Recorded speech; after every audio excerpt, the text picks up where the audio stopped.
Here. All right, good afternoon and welcome to the May 15th meeting of the Board of Directors of the East Bay Regional Park District. Our first item of business is the Pledge of Allegiance. Beverly Lane, would you lead us? All right, please stand.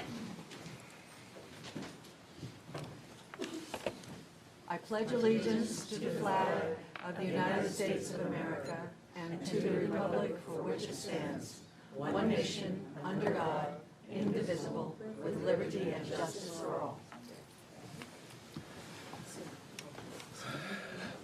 Thank you.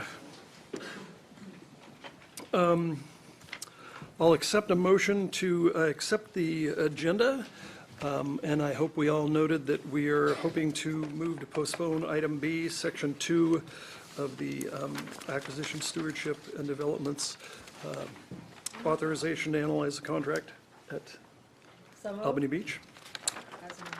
Second. We have a motion by Member Wieskamp and a second by, who's second? Member Lane. All in favor? Aye. Opposed? Hearing none, motion passes unanimously. President Waspy, could you please state the date of the meeting, time? The time, The okay. date, what meeting where? May 15th. The May 15th meeting at 1 p.m., 1:08 p.m. We've now come to public comments, and we have a number of comments. Madam Clerk. Yes, President Waspy. Our first speaker is Dave Bonini.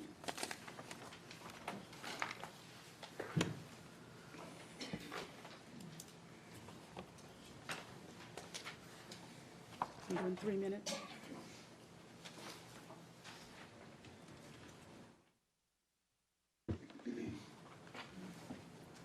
Good afternoon. My name's Dave Bonini. I live at 825 Golf Club Circle, Pleasant Hill, California. And I've been a user of the parks, a happy user for almost 20 years, thousands and thousands of days. And I first want to thank you for all the good things you do. The people out there, the employees, everybody's just been wonderful. I'm here because I was directed by the Walnut Creek Court because of a citation I received for my dog being off leash. And the context is about judgment, because the park clearly says, and it's marked, that dogs have to be on their leash in particular areas, but we all use judgment when we make decisions about what we do. So, for example, when I came over here today across the Bay Bridge, it's posted at 50 miles an hour, but everybody travels at 60 to 70 miles an hour. Similarly, when I come to the park and it's posted that dogs must be on leash, which I've been doing for thousands of days, and you see people with dogs off leash in areas like the picnic area, you assume that that's okay if you're smart and careful about it. In my particular case, even though I used to walk the trails for miles, I've got a couple handicaps now that keep me from doing that, particularly one called neuropathy, which makes it very, very difficult for me to walk. So I sit with my dog in the picnic area, just like families do and so many other people do. On March 23rd, 2 police officers from the Park District appeared because they apparently had been given a false alarm about a lost person. And my dog was off leash in a canyon, or he was out of sight for anybody. And the officer saw me when I started leashing my dog and said, "Where's your leash?" I said it was in my bag. And he said, "Come here, sit down." So I did, and he started writing me up a ticket. I asked him why he was writing the ticket, and he said it was because that was the biggest complaint the park has gotten. He was very rude. I asked him if I could appeal anywhere. He wouldn't answer me. He told me the reason that they were giving the tickets was because they've gotten so many dog complaints off leash. So calling the park department, they've had exactly 2 in the last year or more. So I think this is really unfair, and And I'd like to either be relieved from the ticket or have you post the area as an area that, I'm sorry for going a little over. Go It's right an ahead. Area where there's zero tolerance and where the Park District's values of respect, empathy, and open and honest communication are waived. Or, since I have no place else to go, I would like to be forgiven for this ticket and not carry a $300 fine for having my dog off leash for just a few moments while I was trying to leash him. And that's what I have to say. Well, thank you for your comments. My only comment would be, I'm sorry that your experience was bad, and please remember the thousands of times you had a good time. And we do have rules. Dogs in parks are becoming a very, very big issue in the parks. And, you know, sometimes the letter of the law and enforcement are in conflict with what you think it may be, but we try to do equal enforcement, and in this case, I'm not sure that this would be the area to appeal, but we hear what you're saying, and thank you very much. So is your answer just tough luck? No, it's not tough luck. I'm sorry for your experience, but I mean, equal justice for all. I mean, why would an officer appear and just arrest a handicapped or cite a handicapped person whose dog was off leash for moments, literally? And I want to be very respectful for the police department, but this was a very bad incident. Very bad. The guy was not honest with me. He was not empathetic. Showed no respect for the public. He just gave me a ticket and said, tough luck, buddy. That's not right. You know, I started jaywalking in San Francisco the other day because of my handicap, and a police officer came around the corner by the Central Police Station. Instead of giving me a ticket, you know what he did? He stopped the traffic and let me jaywalk. That's one extreme. But I have more respect for the San Francisco police than I do for the police officers in the park and for the judgment you seem to be showing. okay, well, thank you for your comments. And then- President Waspy, I'd recommend that this gentleman has a conversation with our captain. Captain Breed. We, of course, are always concerned about the conduct. We try to maintain the highest level of professionalism.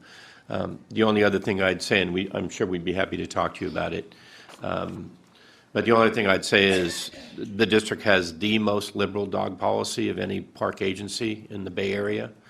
And so when people aren't obeying the rules that we do have, it's kind of like the example is saying everybody's going faster than the speed limit, but if you do get caught, you're going to get a ticket.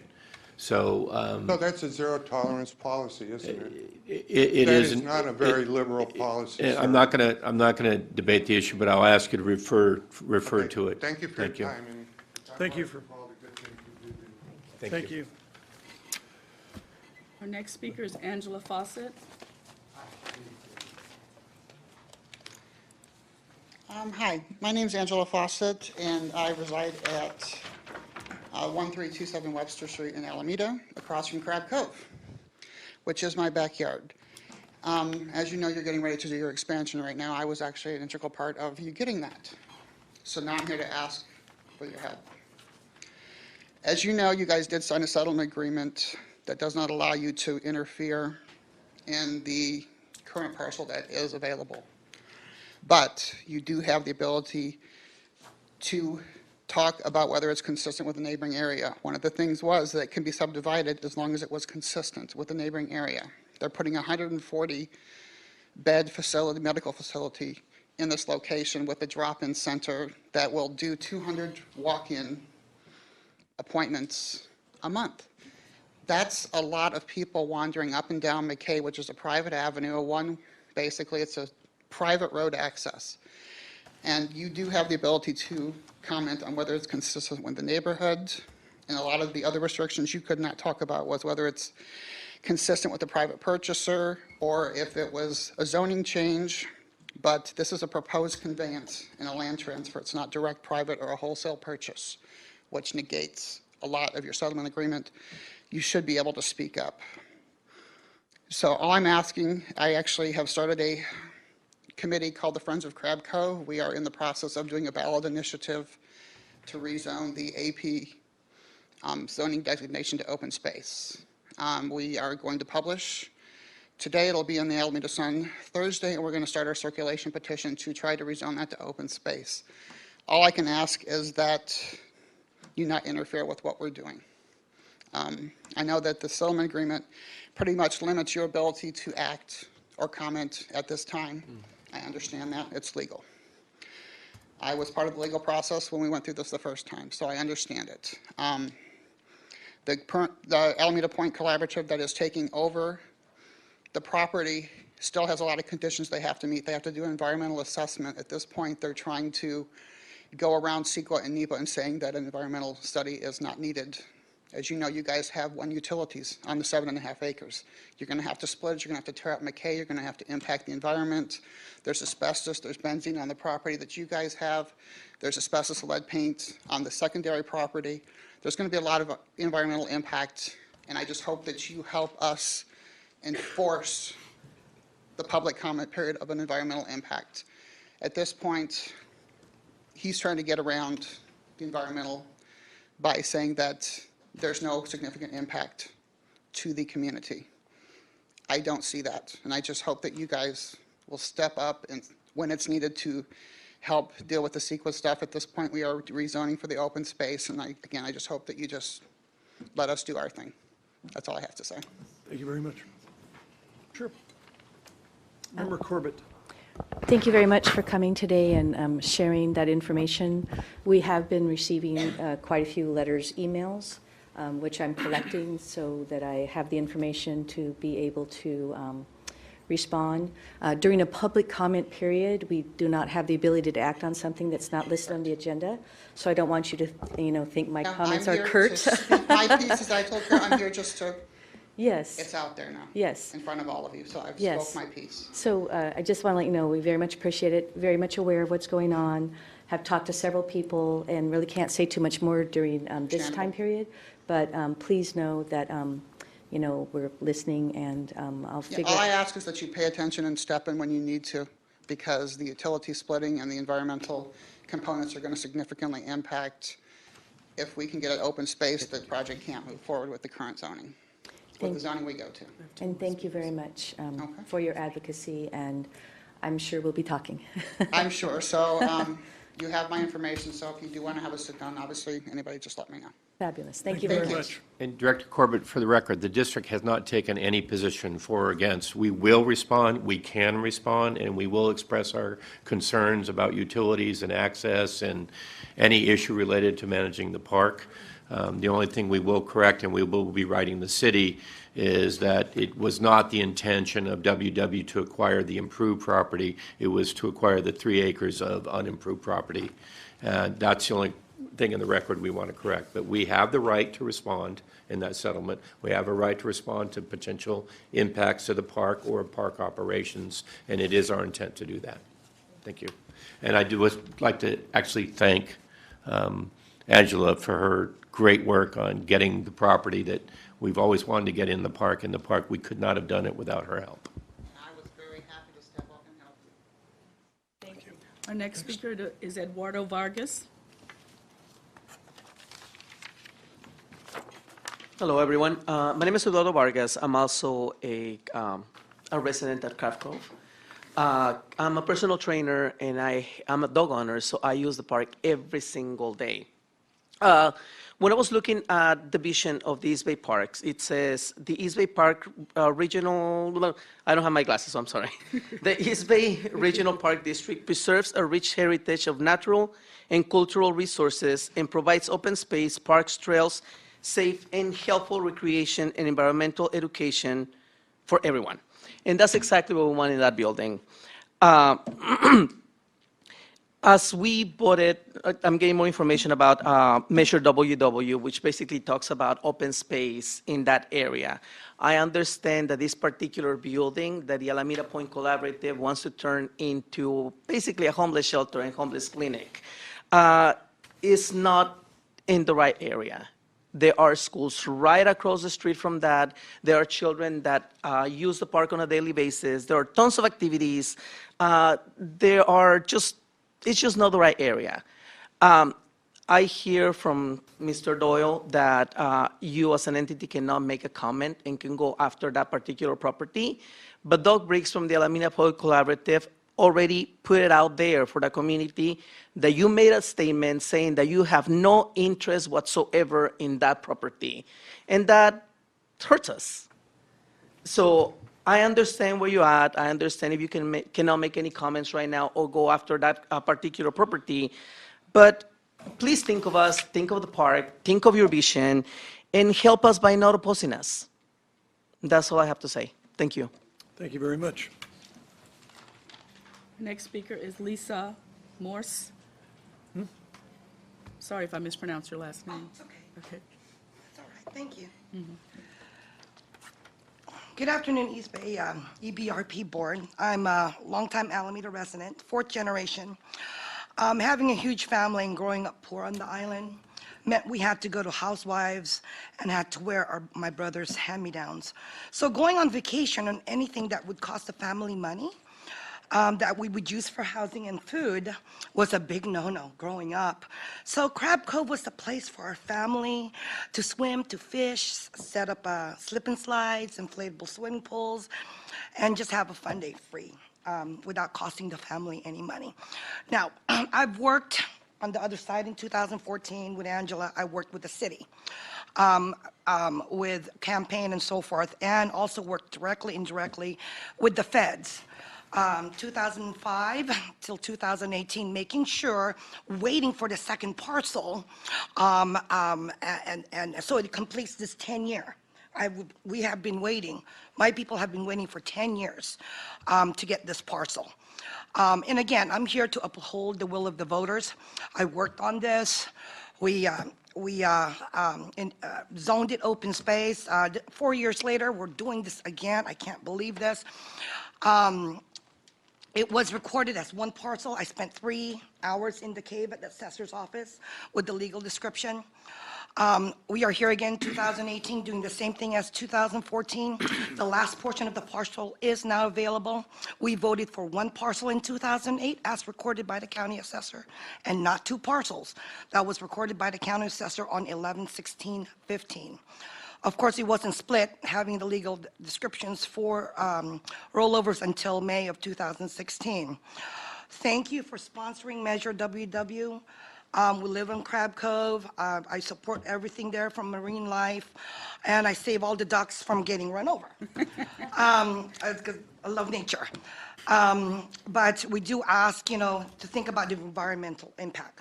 I know that street. I know the 60-inch pipe going through the mud flats. I know the pump house. Every week we have problems. There's old pipes, 1961. There's going to be a huge environmental impact. The USDA left in March 2016. We just lost our white duck. But again, there's footprints, there's environmental impact, and it's our first estuarine reserve in California. That's pretty cool in 1982. We're going to continue, my family, my friends, we're going to continue to protect Crab Cove for the kids. And I'm right there, taking pictures of the buses, elementary school in San Leandro, Contra Costa. We have our elderlies that visit there, our disabled, and they provide, financial aid to low-income families. And I really support that, because I come from that. I want to support this for them, because they can't afford to go anywhere else. I want to preserve this for them. So I ask you to listen and look at the legality part of this, because we do have a stand on this, and we will fight this. And all we want to do is give it to you guys and say thank you. Thank you. Thank you very much for your comments. Our next speaker is Marla Schmalley.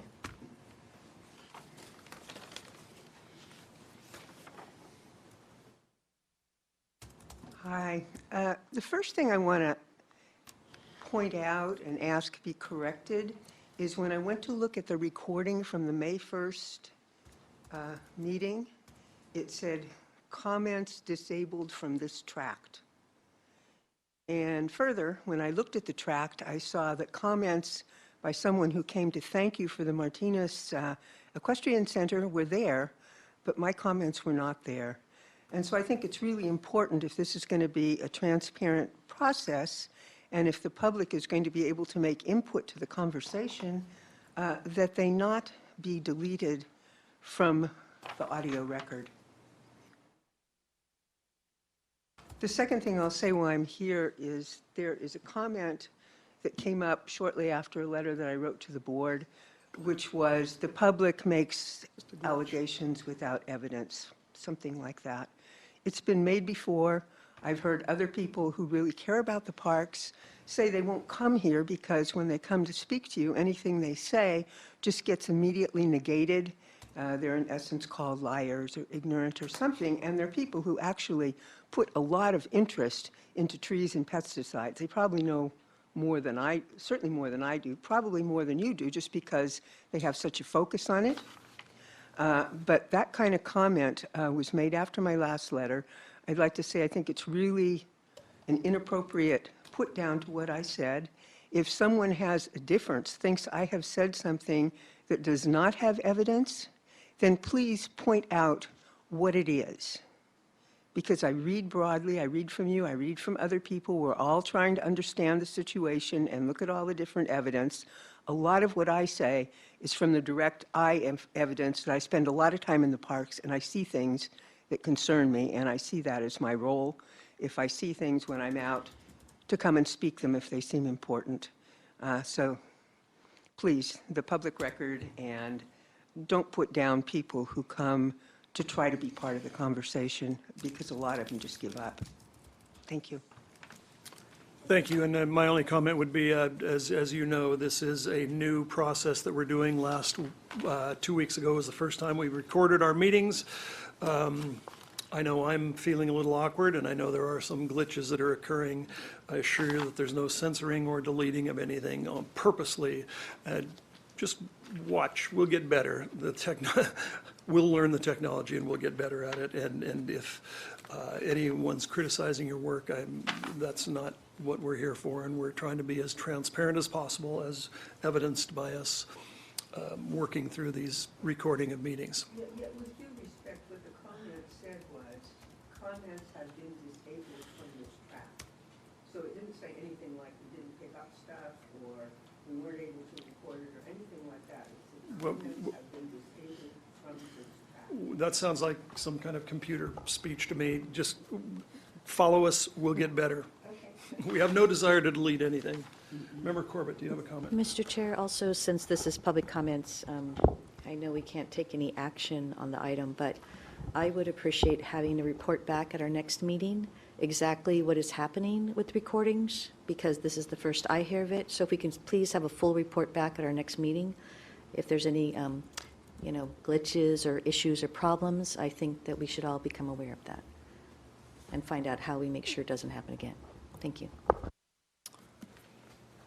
Any further comments, Madam Clerk? No, President Waspy. Thank you. Thank Okay, then we'll move to the business before the board, which includes, the first item is the consent calendar, which includes 16 items. Are there any items that would like to be pulled or questioned?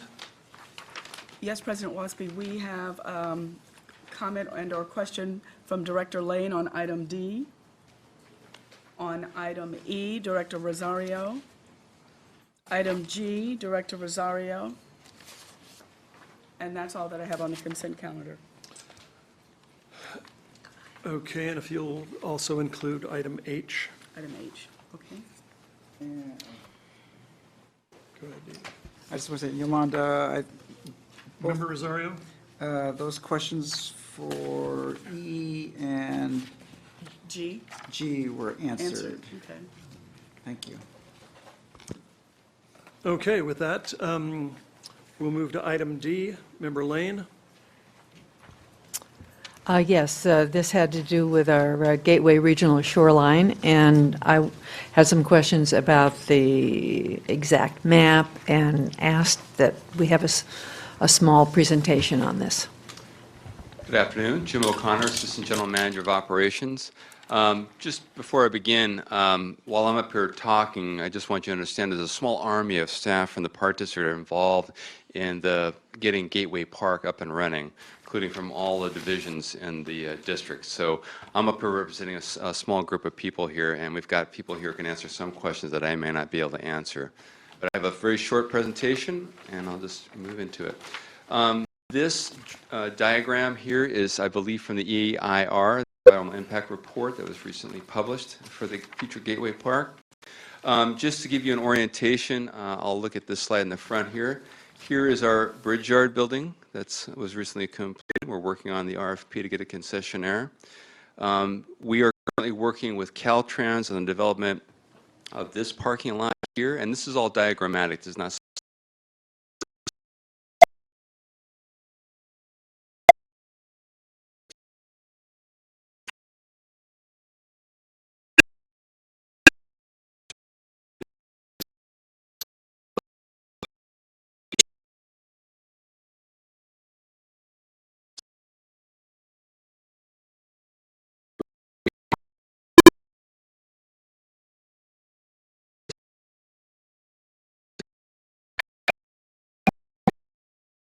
to future projects. This is just obviously a satellite photograph. You can see here, this is a storage area that Caltrans currently uses and is actually clearing out. The new parking lot will be in this area here. There again is the retention pond. The trail and the service road, the Caltrans service road, go along this area.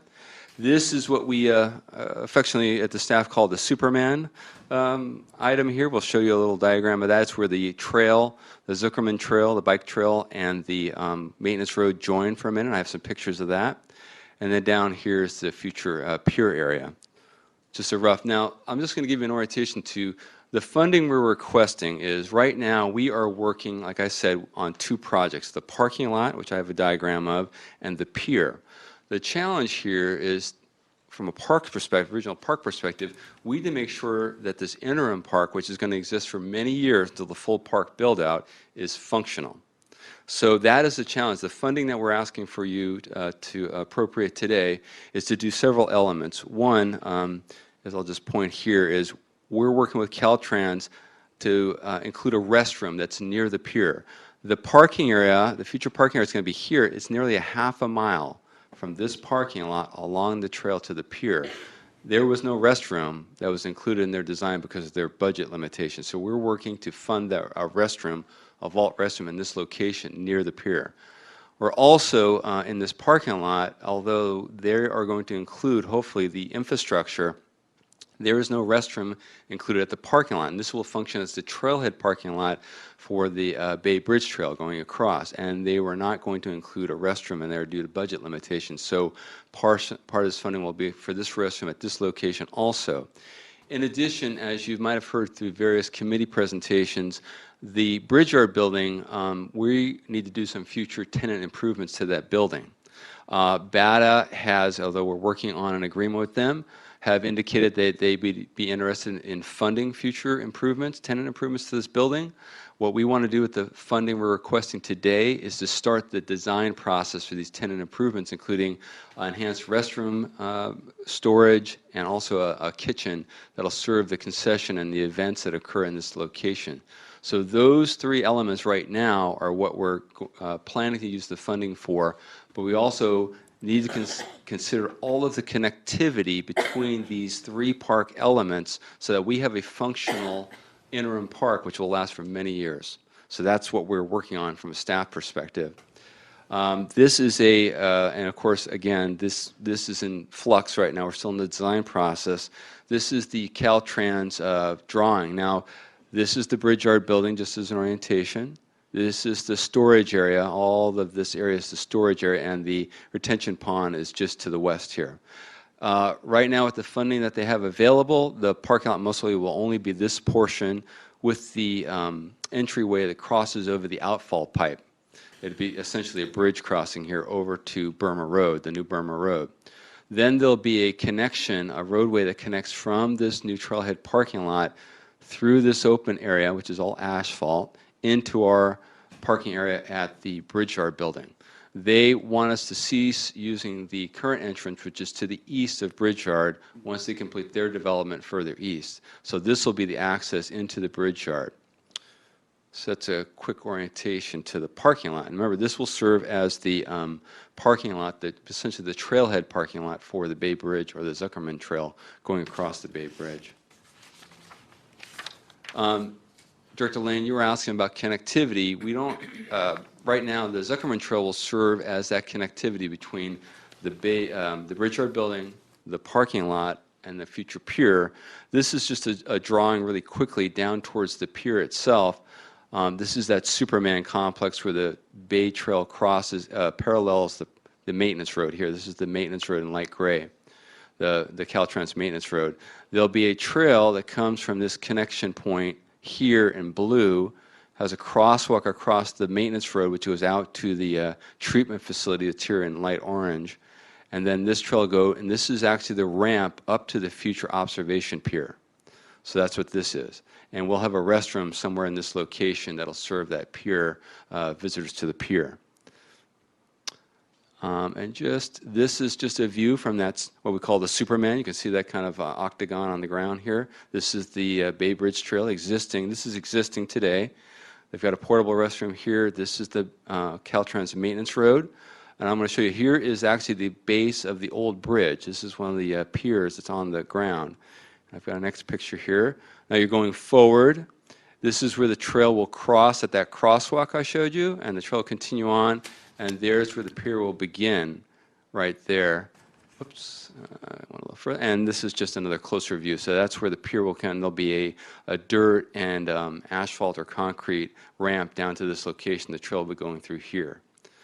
So with that, I can answer any questions you have. Questions, comments?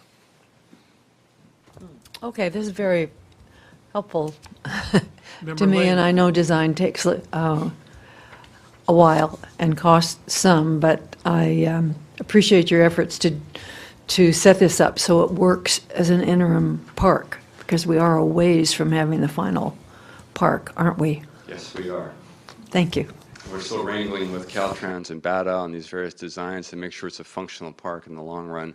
And that's why we're at the table, because that's what we do, and we'll be managing this park. So we're trying to get our be at the table there so it's functional for the visitors in the future. Member Rosario. Yeah, on the two new restrooms that are being proposed, are those going to be flush or vaults? Well, most likely the one that's near the pier will be a vault system, mostly because, and there's still a lot of design elements here, because you remember we got to deal with sea level rise, and there's also a high water table here now. So that's still, but most likely be a vault, and probably will be a vault because of the expense of extending utilities. That's not in the Caltrans current process. But the one back at the restroom, we're really working hard to make sure that's a flush system down there. So that's what we're working on. But we're still, a lot of this is still in flux, and they're still working with their budget. So we are pushing to have that one in the parking lot as a flush restroom. Second question is, I think originally there was talk of a launch for kayaks.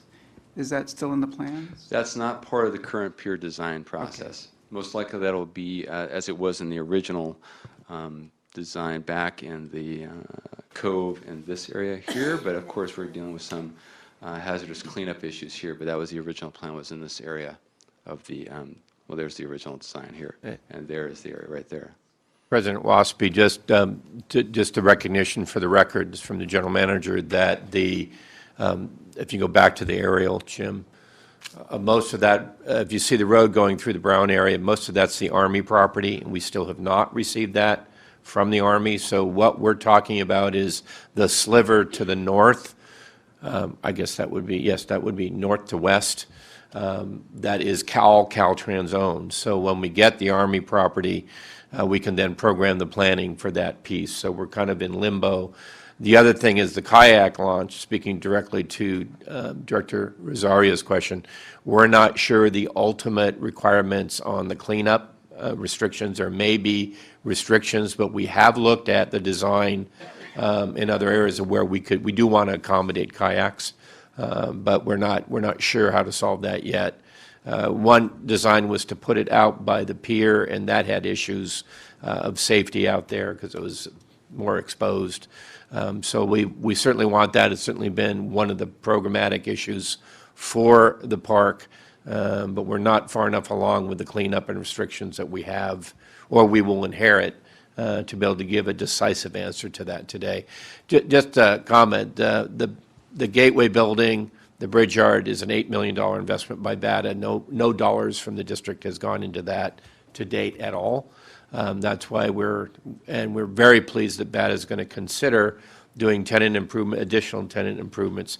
Those tenant improvements are really to have larger groups there and accommodate the restroom and possible concession for the kitchen.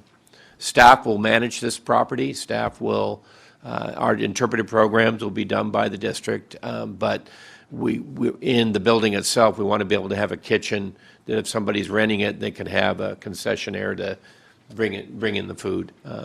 On the pier itself, that's a huge expenditure by Caltrans, and it was rather controversial. In fact, at one point they were making it shorter and shorter and shorter, and we said, we'd rather have it longer. We'll look at other improvements we can try to fund in the future. So that's where we are today. And one of the other things we're working on also, which may have to wait till a later day, though, is, again, this is a half-mile from this parking lot to the base of the pier, and we're still working with Caltrans to see if we can accommodate some disabled parking somewhere closer to the base of the pier. So we're still working on that. We may have to work that out on the old Burma Road, but until that property comes to us, we can't use that as part of the design process. So we're working on solving that problem also with them. Any other questions, comments? Now, the pier itself, that's being done by Caltrans? It's a BATA project. Or BATA project? project. And I heard there was a really quick timeline, is that correct? Well, in the design process, yes, they're trying to get it going right now. You want to answer that one? Good afternoon, Brian Holt, Chief of Planning. I Can you say what BATA is, too? can respond to both of those questions. BATA is the Bay Area Toll Authority, so they're the ones who are in partnership with MTZ collecting the tolls and have been implementing a number of things out there. I was just out at Gateway Park this morning. The contractors are on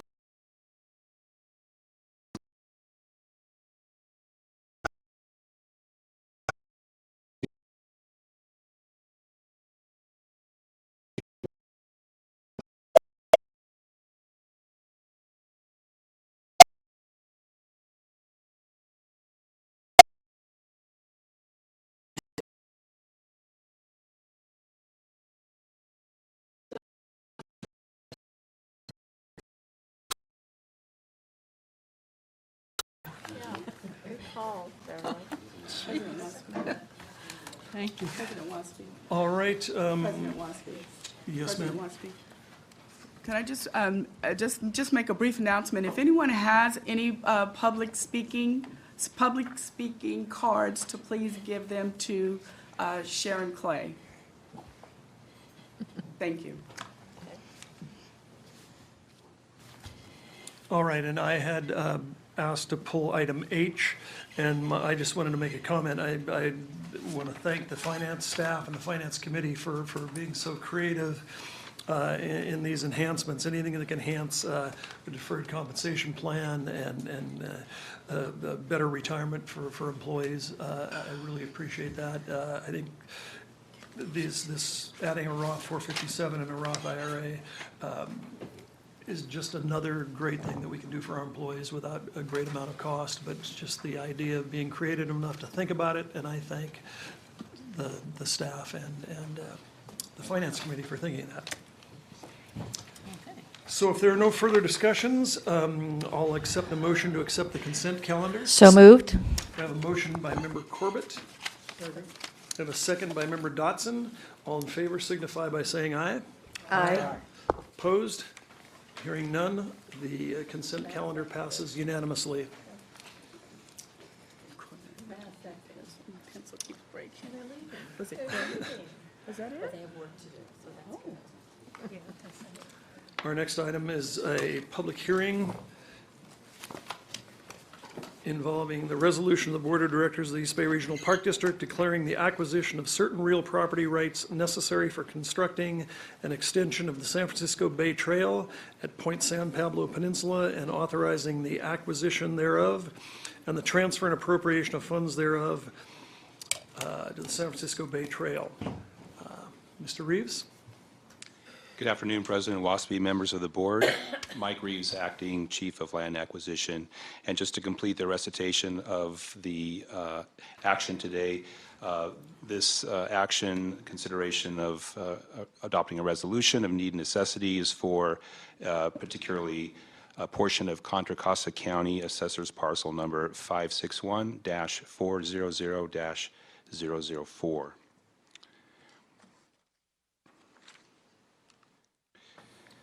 The Park District's 2013 master plan identifies Point Mulati and the Point San Pablo Peninsula in Richmond as the location for developing an extension of the San Francisco Bay Trail. The San Francisco Bay Trail plan, adopted by the Association of Bay Area Governments, similarly calls for an extension of the Bay Trail at this location. And the proposed trail is incorporated in the City of Richmond's general plan to provide public recreational access along the scenic North Bay shoreline. To realize this vision, Park District staff have been working for several years to acquire right-of-way for the proposed trail along a former railroad corridor located along the shoreline of the peninsula, most of which is owned by Chevron USA. In 2009, the Park District entered into agreement with Chevron for the donation of a recreational trail easement along the shoreline to the north and south of the City of Richmond's Point Mulati property. In 2014, Chevron granted a trail easement to the Park District for the southern segment of the shoreline, providing nearly all of the right-of-way necessary to commence work on trail design and environmental permitting to construct the first 2.5 miles of the project from the Richmond-San Rafael Bridge to the City of Richmond's Point Mulati Beach Park and the Winehaven Historic District. And the city is partnering with the Park District on this phase of the project. The project is currently 65% designed, and at its May 1st meeting earlier this month, the Park District Board of Directors adopted the environmental review documents required to proceed to final design. The remaining gap in the right-of-way necessary to move the project forward is located at Castro Point on property owned by Mount Zion Enterprises. This gap is approximately 80 feet in length, where the planned trail alignment crosses a corner of the 8.86-acre Castro Point property.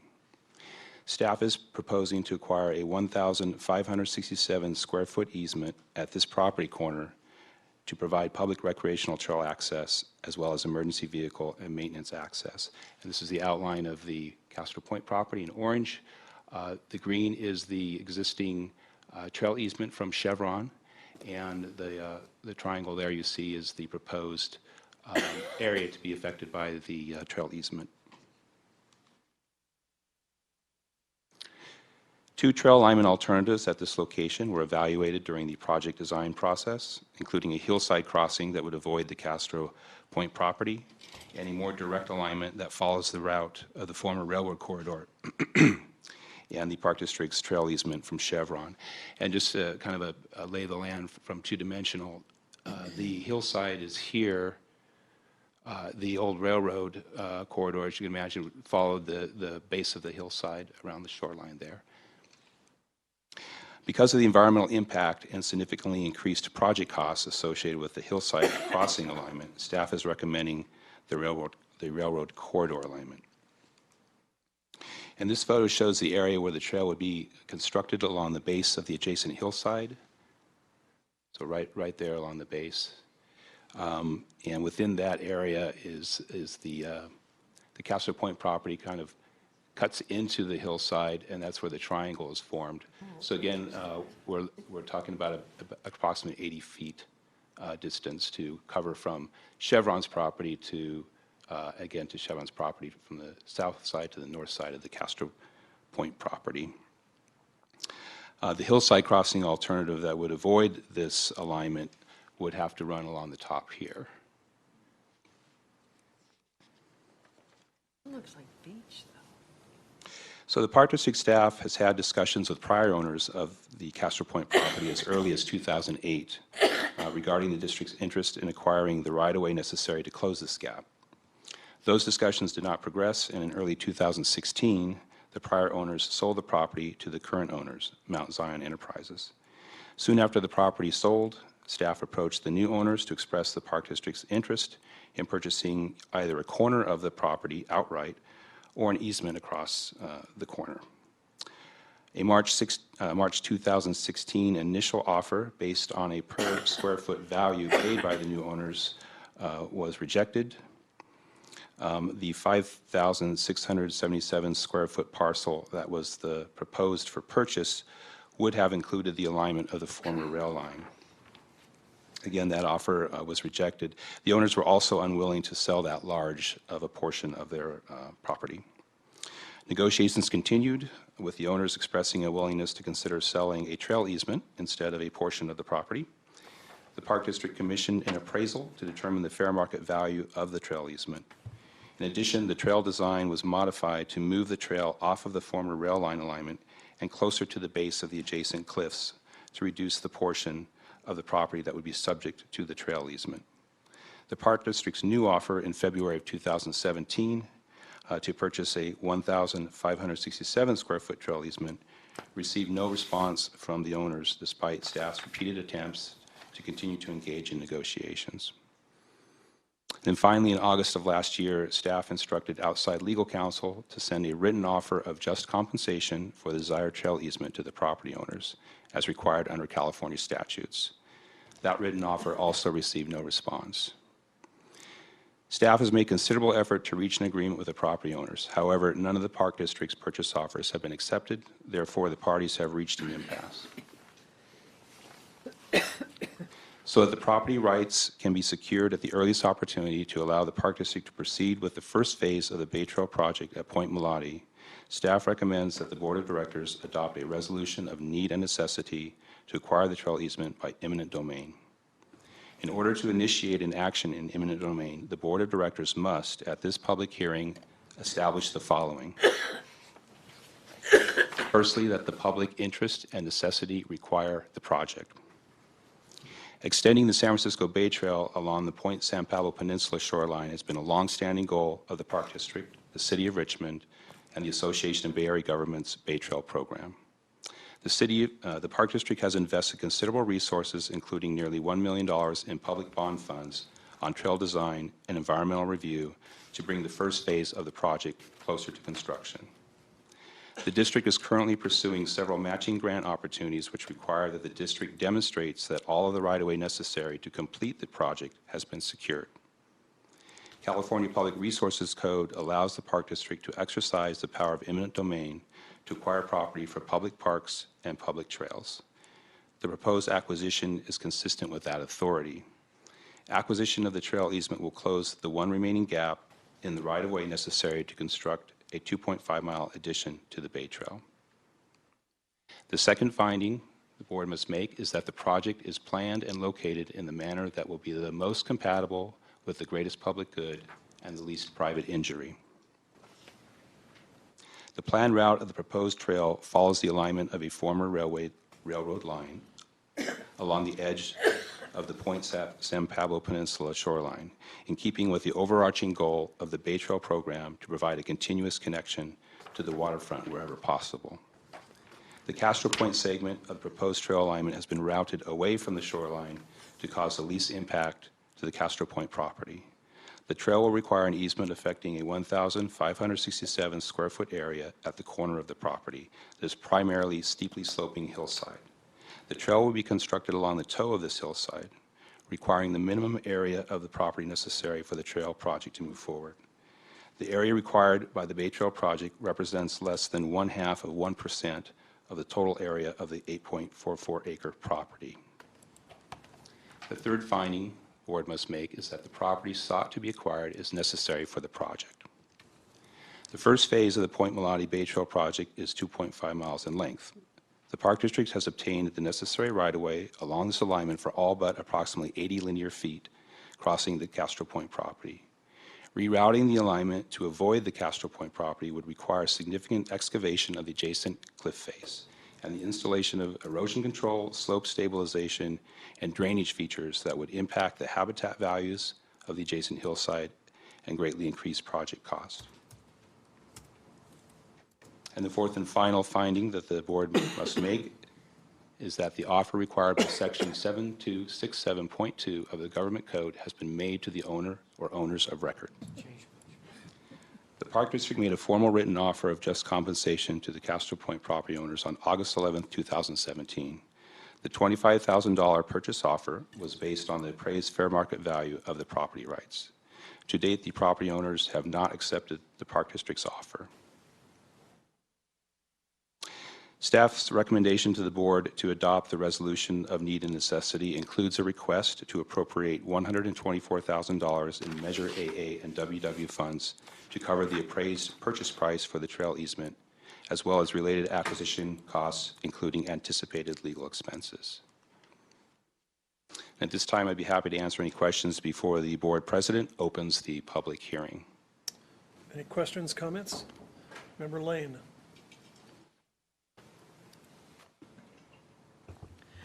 I wonder if you could show that first picture that you showed of the hill and the location. The photo at ground level.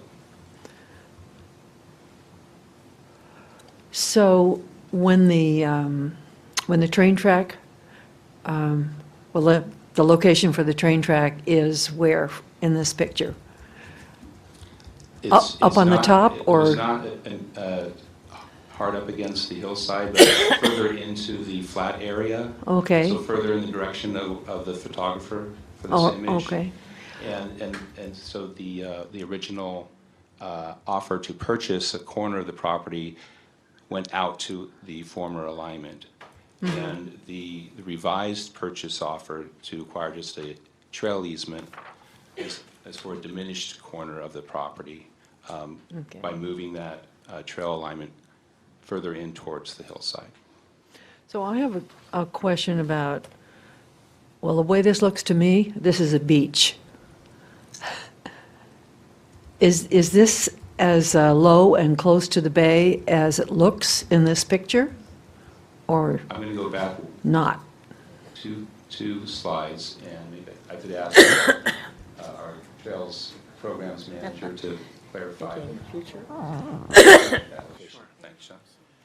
Good afternoon, Sean Dugan, Trails Development Program Manager. We did complete a coastal erosion and shoreline impact assessment, and this area is not impacted by sea level rise. It is actually quite a bit up above the shoreline, and it is on what looks like mostly fill from decades and decades ago. Does that help answer your? Thank you. Member Rosario? Either one. You can go first. Okay.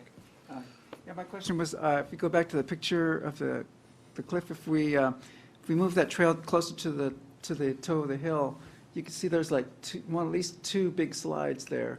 Are we going to have to build like a retaining structure?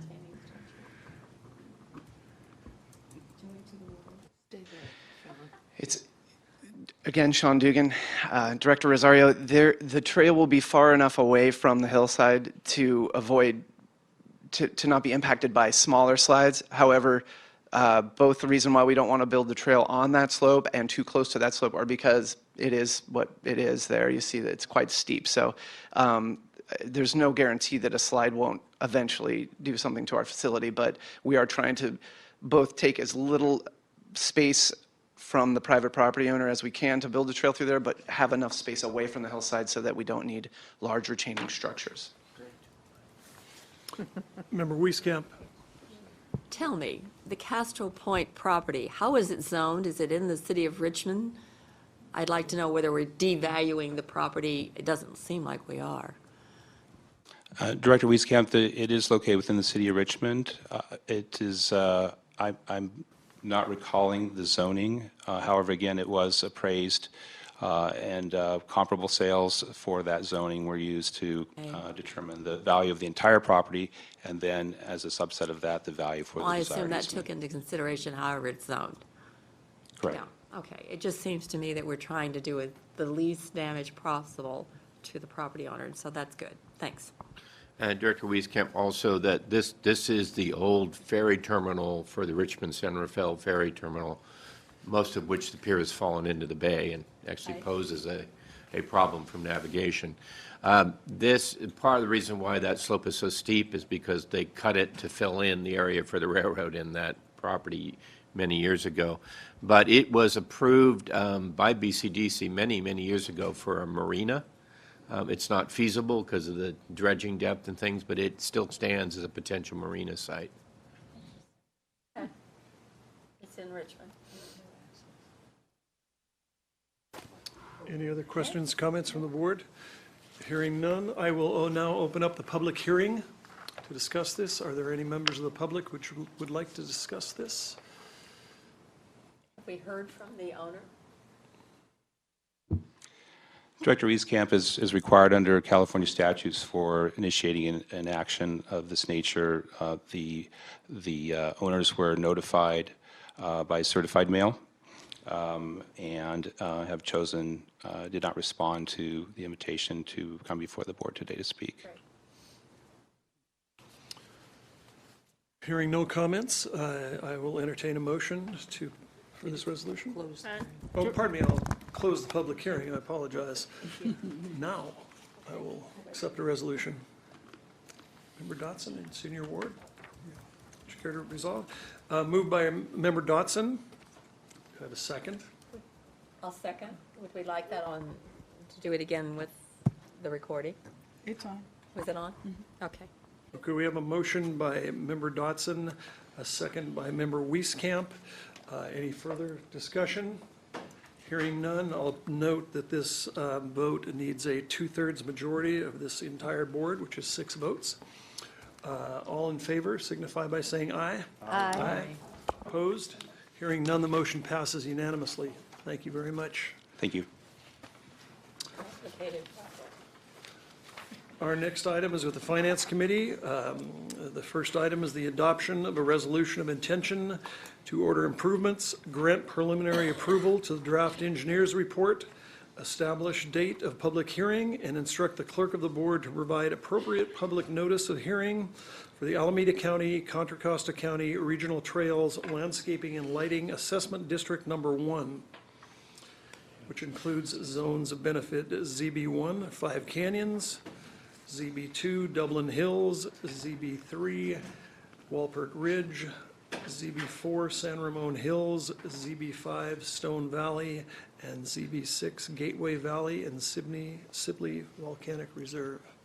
Good afternoon, and thank you, President Waspy, for reading that long title. We talked about how our titles are quite long, this agenda. Deborah Auker, the Assistant General Manager of Finance and Management Services. And today before you, you have 2 items, this one and the next item, which is the second step of a 3-step process for our annual Lighting and Landscaping District process. And these are in accordance with the Lighting and Landscaping Act of 1972. So our first, Uh-oh. Sharon, I pushed the button. Well, nothing goes perfectly. Come on. And so today, the first item before you is the 2-county assessment district, which covers Alameda County and portions of Alameda County and Contra Costa County. And also, we're covering the 6 zones of benefit, and I can go into the details of that. But this first lighting and landscaping district was approved by the Board of Directors in 1993, and that was prior to Proposition 218, which required a vote of for a voter approval. So we went back to the voters in 1996 and got a over 78% approval from the voters to continue this assessment district. And just to go over what the process is, we start in April developing budgets. On April 17th, this board did adopt a resolution to initiate the proceedings. That was step 1. Then we have our special tax consultant / assessment engineer, NBS, do an annual report, which is included in your packet as a draft. And then here today in May, the board is being asked to approve the preliminary draft report and adopt the resolution of intention, which also sets the public hearing date. And then in June, we published we publish the public hearing after this meeting, and we will have a public hearing in June, and then we go forward with filing the assessment with the county in August, and the tax bills are sent out by the specific counties to collect this revenue for the district. So what is this revenue for? The original formation language talks about how this is really to maintain our trail system. So we have a trail system over the two counties, and this revenue is a special assessment as a reliable source to maintain and operate the existing trail systems and additional trails that will be utilized by capital financing. So that's the purpose of it. And here is one of the original maps that were created to show you that the district actually covers all of the Park District boundary, but there's a zero assessment in the Liberty Union High School district area, which is in Contra Costa County, and also a zero assessment in the Murray Township area of Alameda County. And so the remainder of the colored areas is where the units are taxed. And here is a better map, a more updated map of the assessed area that shows kind of the park areas and the trail areas that are covered.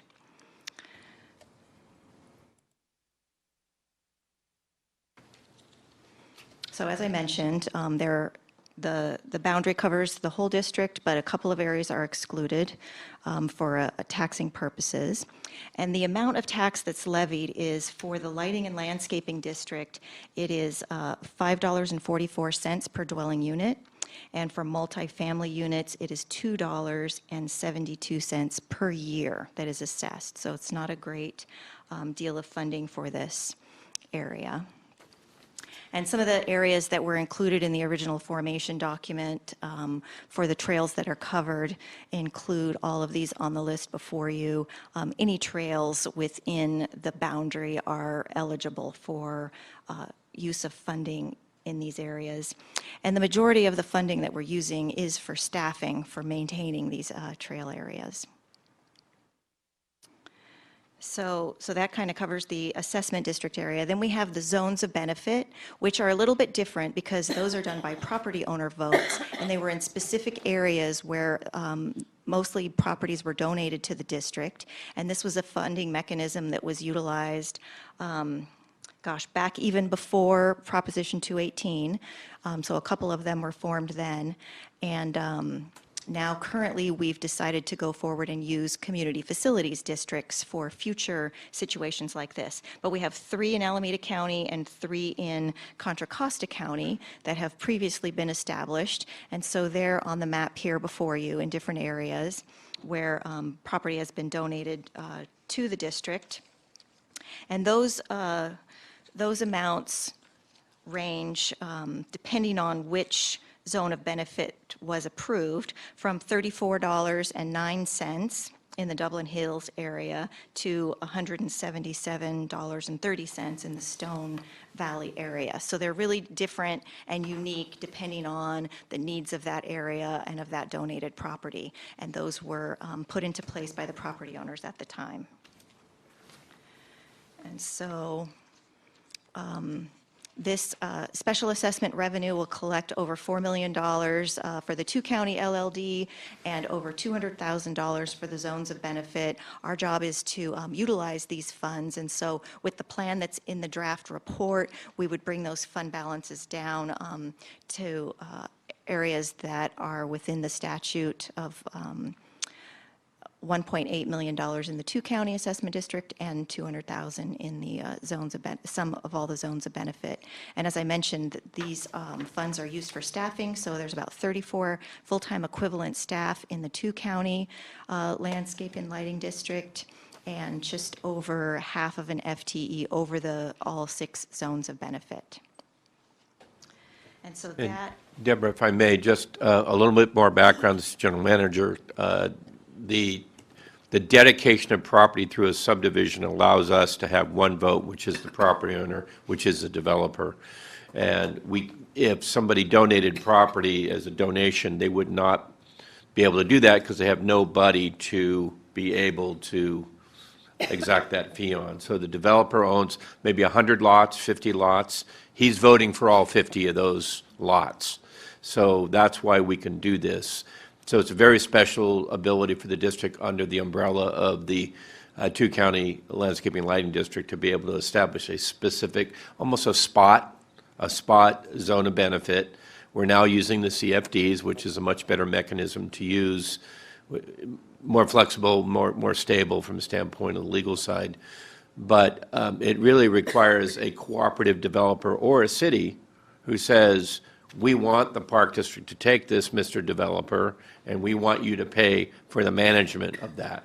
So it can either come directly through us or a city condition of approval that says, you will give this property to the park district and you will establish a mechanism to fund it, and that the most convenient mechanism has been this methodology. So sometimes they come to us, sometimes the city says you have to do this, or could be a regulator. A regulator would say, this open space has to be protected, go have somebody take care of it. And we go, well, it's logical to add into the park, but if you're protecting red-legged frogs or you're protecting some other habitat, we're going to say, here's what it costs to do that. And that's what's the reason why the numbers are all over the map, is because it's based on what it is we have to take care of. If it's just a piece of grassland or a trail, that's one thing. If it's habitat with a marsh, that may require annual reporting for those species in that marsh. So it's very specific to each property, and that's why it's not consistent. But it's a wonderful tool for the district to accept dedicated property from developers who want us to manage it, and we make a decision. You make that decision, and it's logical to be added into the park. And it does depend on the number of units in that zone of benefit as well. So the lower dollar amount has 659 units, and the higher dollar amount only has 39 units, so it has to be spread over the number of units there. And I did have one correction to make in the staff report on the bottom of page 102. I listed the FTEs incorrectly in the staff report as 5.4. It really is 34 FTEs for the lighting and landscaping district, and 0.5.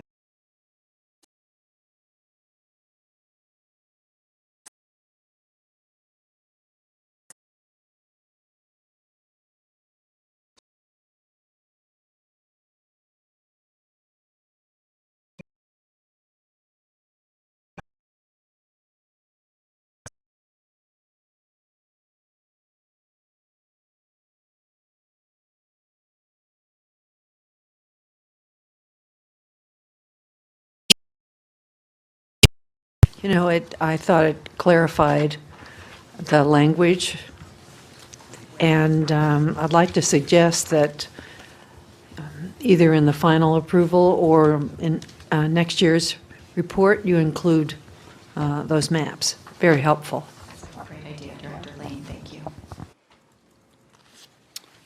Any other questions, comments?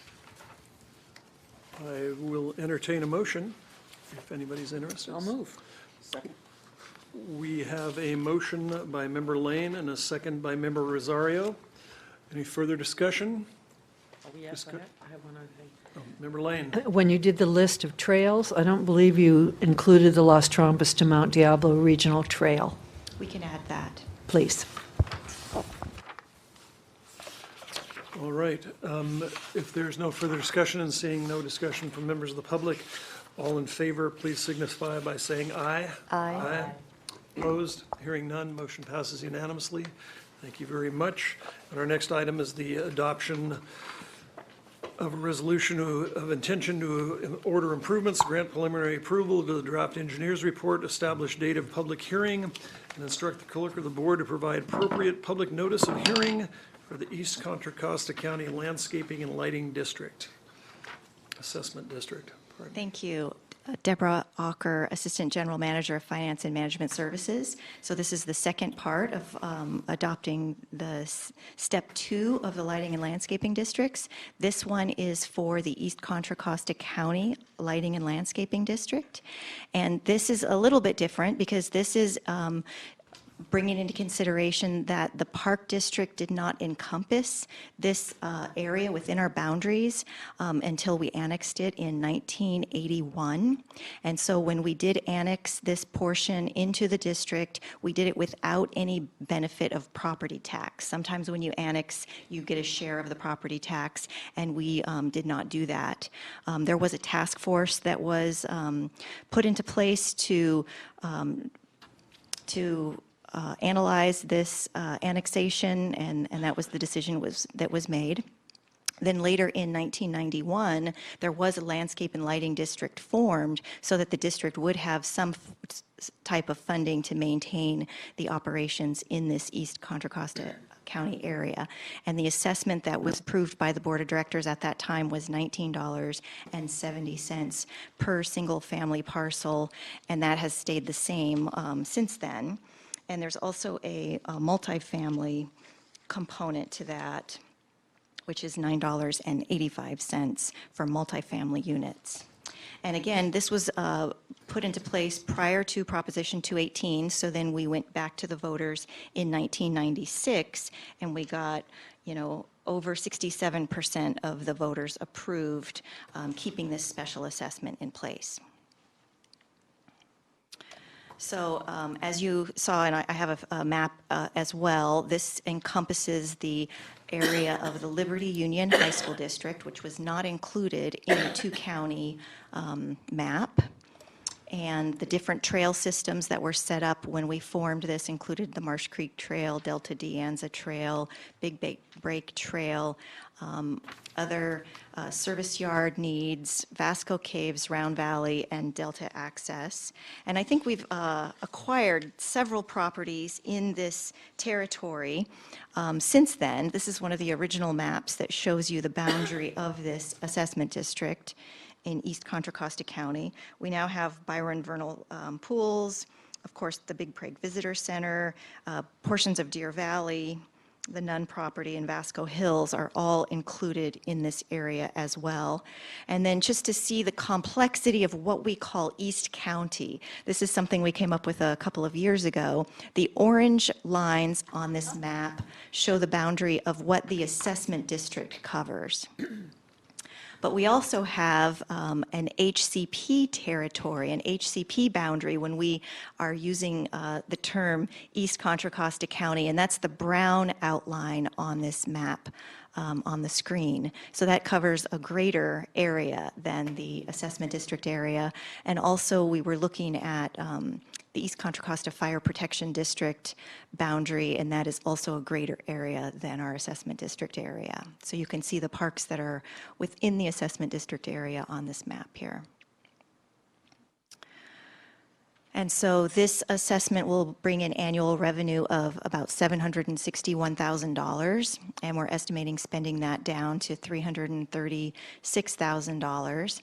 We currently have almost 5 FTEs budgeted within that territory. That does not include all of the full-time equivalents that are budgeted in East County. That's just the portion funded by the assessment district. And so today we're asking for you to adopt the resolution of intention, approve the preliminary draft engineer's report that's included in your packet, and set the public hearing date. We like to set this public hearing date for the meeting that we hold out in East Contra Costa County. So annually, we hold one meeting out at the Big Break Visitor Center. That is currently scheduled for June 19th. And so we're setting the public hearing for June 19th at the Big Break Visitor Center in Oakley. We'd actually like to schedule that meeting to start at 2 o'clock because we have a board field trip that morning. So I think the resolution states 1 o'clock, but if it is approved by the board, I'd like to amend that to a 2 o'clock start of that meeting time so that we have plenty of time for the field trip earlier that morning. And so that concludes my report if you have any questions. Any questions, comments? Member Coffey. Have we ever considered asking the residents of Discovery Bay and Bethel Island to join this district, the assessment district? We do that area in our annual polling, and so if we get to a threshold where we think it's at all feasible, then we'd consider that. At the time that we did annex it, there was very, very low polling, so this was a rather desperate attempt to get some money from East County, and we're lucky we did. But it clearly is not adequate for the amount of expenditure that we have in East County and the amount of parks we want to open up. But it is something that we look at very closely. And I believe the assessment district does include the entire Contra Costa boundary. The brown is the HCP boundary. Oh, okay, then I was mistaken. They are in the It is district. included. Yeah, they're in, but that amount of money is just so low. So what we have been looking at is actually, can we do something like we've done in the CC zone out there?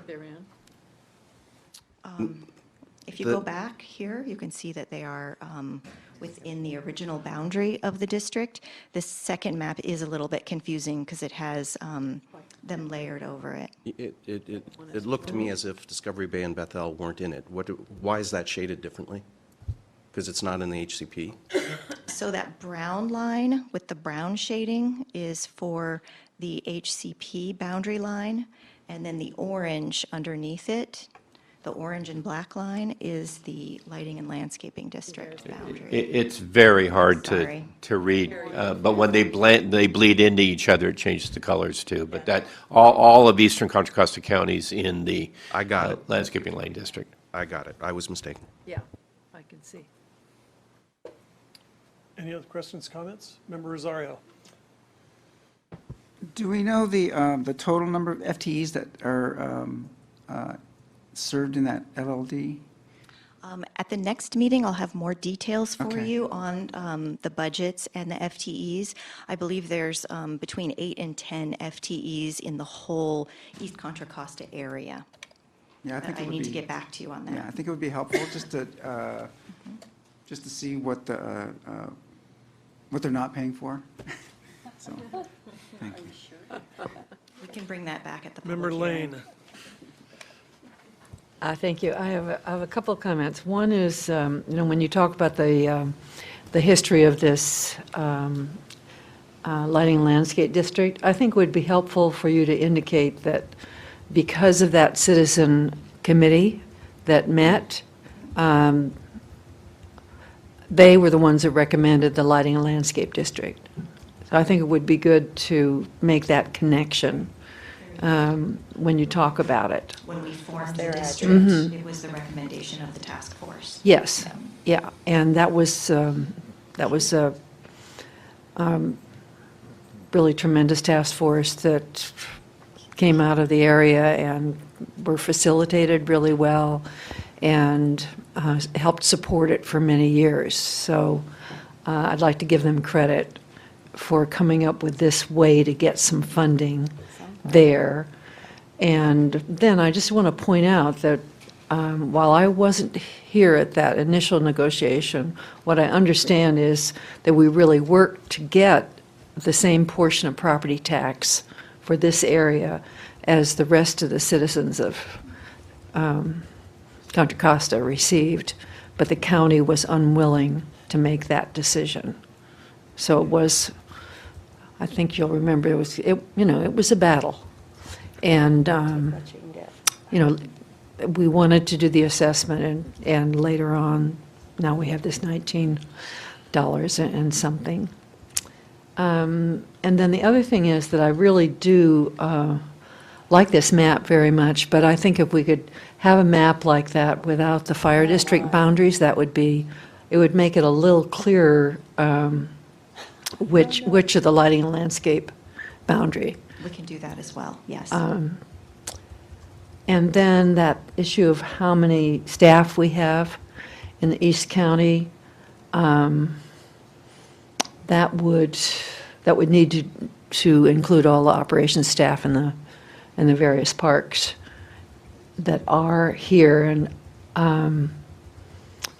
so, Bob, is Morgan Territory considered East County? I mean, it's in. Yes, and it was included in it's not It's in portions the- of it now, because Round Valley now is Yeah, off to it's in the east side. HCP. But we've got this map in layers, and so we put this all together Yeah. because of the complexity of the Yeah. fire district issue out there.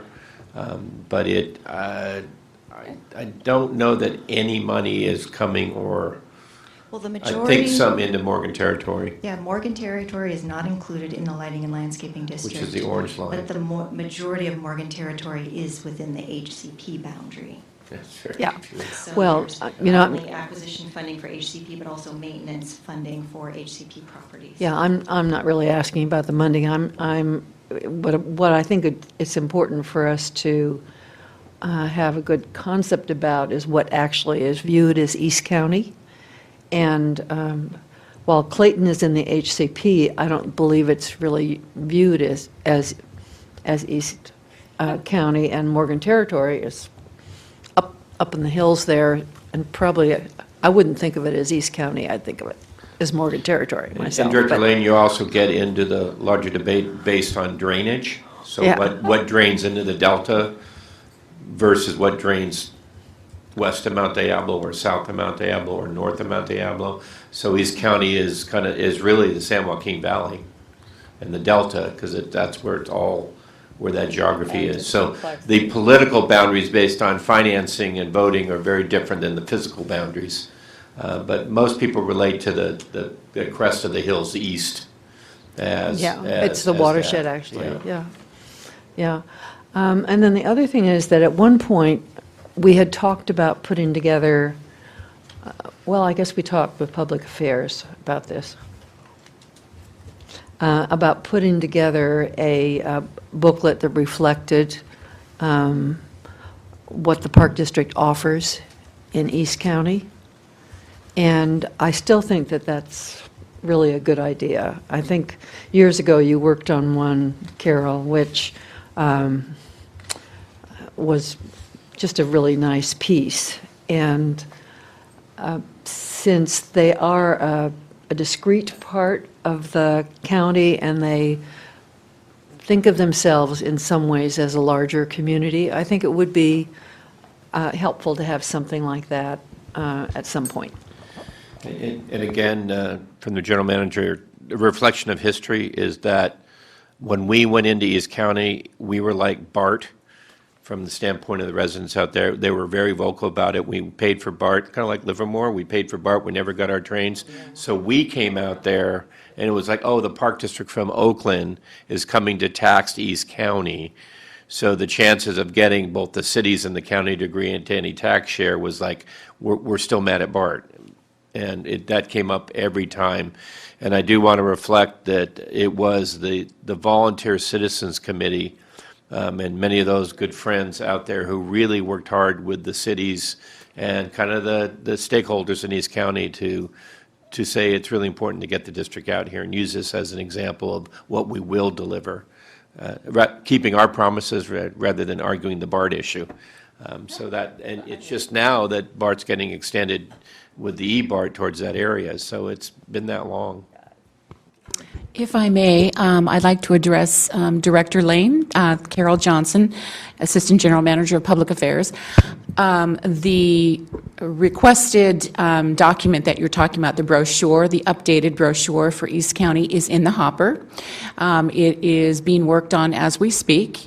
I can say soundly that when we created the first one, the first iteration of that some years ago, it was very warmly received. And now that we have more properties and more things to speak about, we're going to expand it.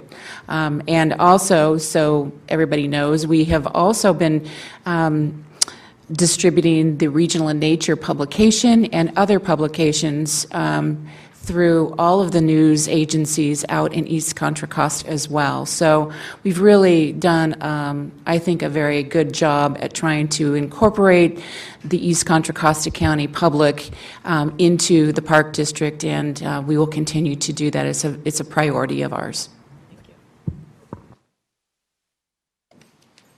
Member Wieskamp. I hate to talk about this map, but to me, a map is to clarify issues. This one does not clarify issues. It might be interesting for a puzzle, but I think if you want to show it, show me three. Thank you. Let me know what I'm looking at. Don't have confusion. Very good. We will do that for the public hearing. We have separate maps. I really think three separate's great. If there are no further questions or comments, we have the opportunity to adopt a resolution of intention to approve, preliminary approve the draft engineer's report and set a date of a public hearing of June 19th, 2018 at 2 p.m. at Big Break. Second. We have a motion by Member Coffey and a second by Member Lane. Any members of any other further comment, discussion, members of the public? Hearing none. All in favor, please signify by saying aye. Aye. Opposed? Hearing none, motion passes unanimously. Thank you very much. Our next item is the authorization to amend the 2018 budget, appropriate funds, approve time extension, and close Measure WW local grant program projects. Welcome, Tiffany. Good afternoon, President Waspy and members of the board. Tiffany Margalisi, Grants Manager. I'm here for the annual update of the WW Local Grant Program and also to propose and recommend a 3-year time extension of this program. So as a reminder, the WW Local Grant Program is $125 million and it was established in 2009. And the program currently is set to expire December 31st, 2018, at the end of this year. And staff is recommending a 3-year time extension. I'll be talking about some of the highlights of the past year, giving some updates on what's been appropriated and spent, and our rationale for the 3-year time extension. So where are we in the local grant process? Every year we accept applications by March 31st. We're here in May, we're appropriating money, and then we'll approve the applications and notify the local agencies in June, and then they can start their projects and be doing their payment requests.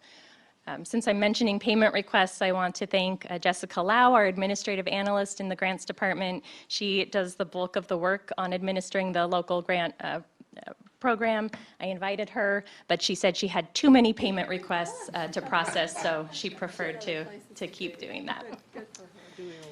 So today's action for 2018 WW Local Grant, we have 9 new project applications from 7 agencies, and that's shown in attachment 1. And we also have 3 budget increase requests from 2 agencies. And in addition, we're asking for an appropriation of $1 million of the administration fee. So 5% of the total program is administration fee. That is where Jessica Lau charges her time for administering the program in addition to my time on the program. So our total appropriation request is $4.6 million. And here we have the 9 applications that we've received this year. And they're also listed in attachment 1. And here we have the budget increases, which includes the administrative fee. And that's also in the attachment 1. So the last years I've been showing this pie. I call it the lemon meringue and key lime. So the key lime is getting bigger and bigger in the amount of money we've appropriated, and the lemon is getting smaller and smaller. So we only have 3%, after today's action, we only have 3% left of lemon unappropriated. And then, let's see. This one shows the cash paid. So it's a little bit different from the appropriation of what we've actually reimbursed to the agencies. And so here we are at 73% cash paid, and we still have 27% to pay out to the local agencies. This is giving an idea of the different types of projects. You know, what does the local WW grant program do? So starting with the yellow and moving clockwise, we've done, there's been 52 building projects, which includes youth centers, restrooms. The orange is, we've done 20 athletic field projects, 10 acquisitions is the red. The light green, we're over to playgrounds and play structures, 31 playground projects, and then 127 other types of improvements to municipal parks. And there's 240 projects total. That includes projects both that are done and in progress. Tiffany, from the general manager, I think this is a really important chart. I would like to see if we can actually break this out by wards and metros. So if a board member is speaking to a community, They can go to that community and say, we are actually giving you playfields.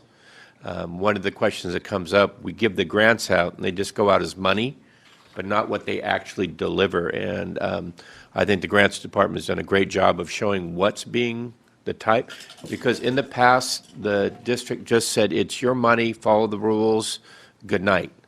And I think this shows that we're actually delivering local recreation for communities, and I think it's just a really great opportunity.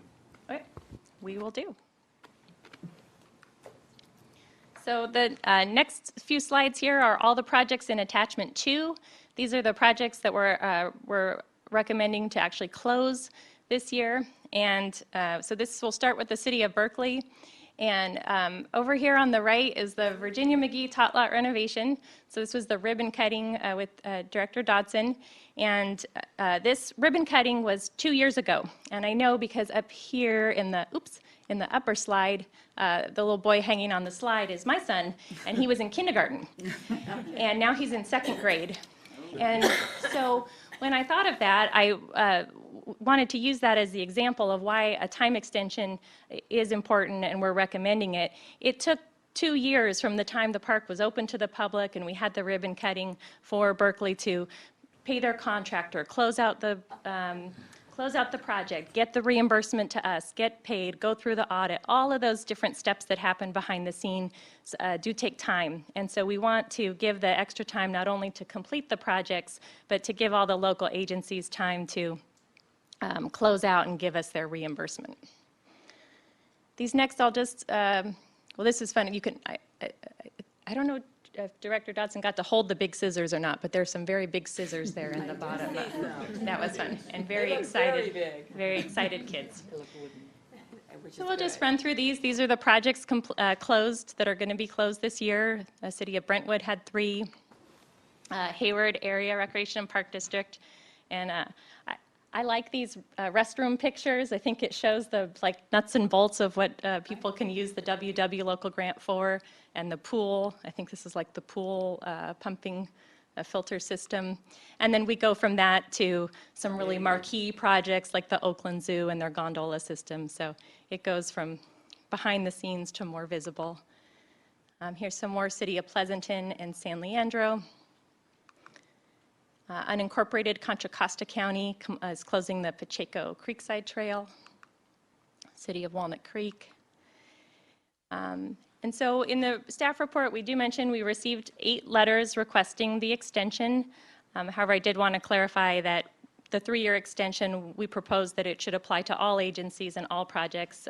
These are the folks that kind of thought ahead and thought they needed more time, but I'm sure everyone, as it comes down to this last months of this year, will appreciate the extra time. Are there any questions? Questions, comments? Member Lane.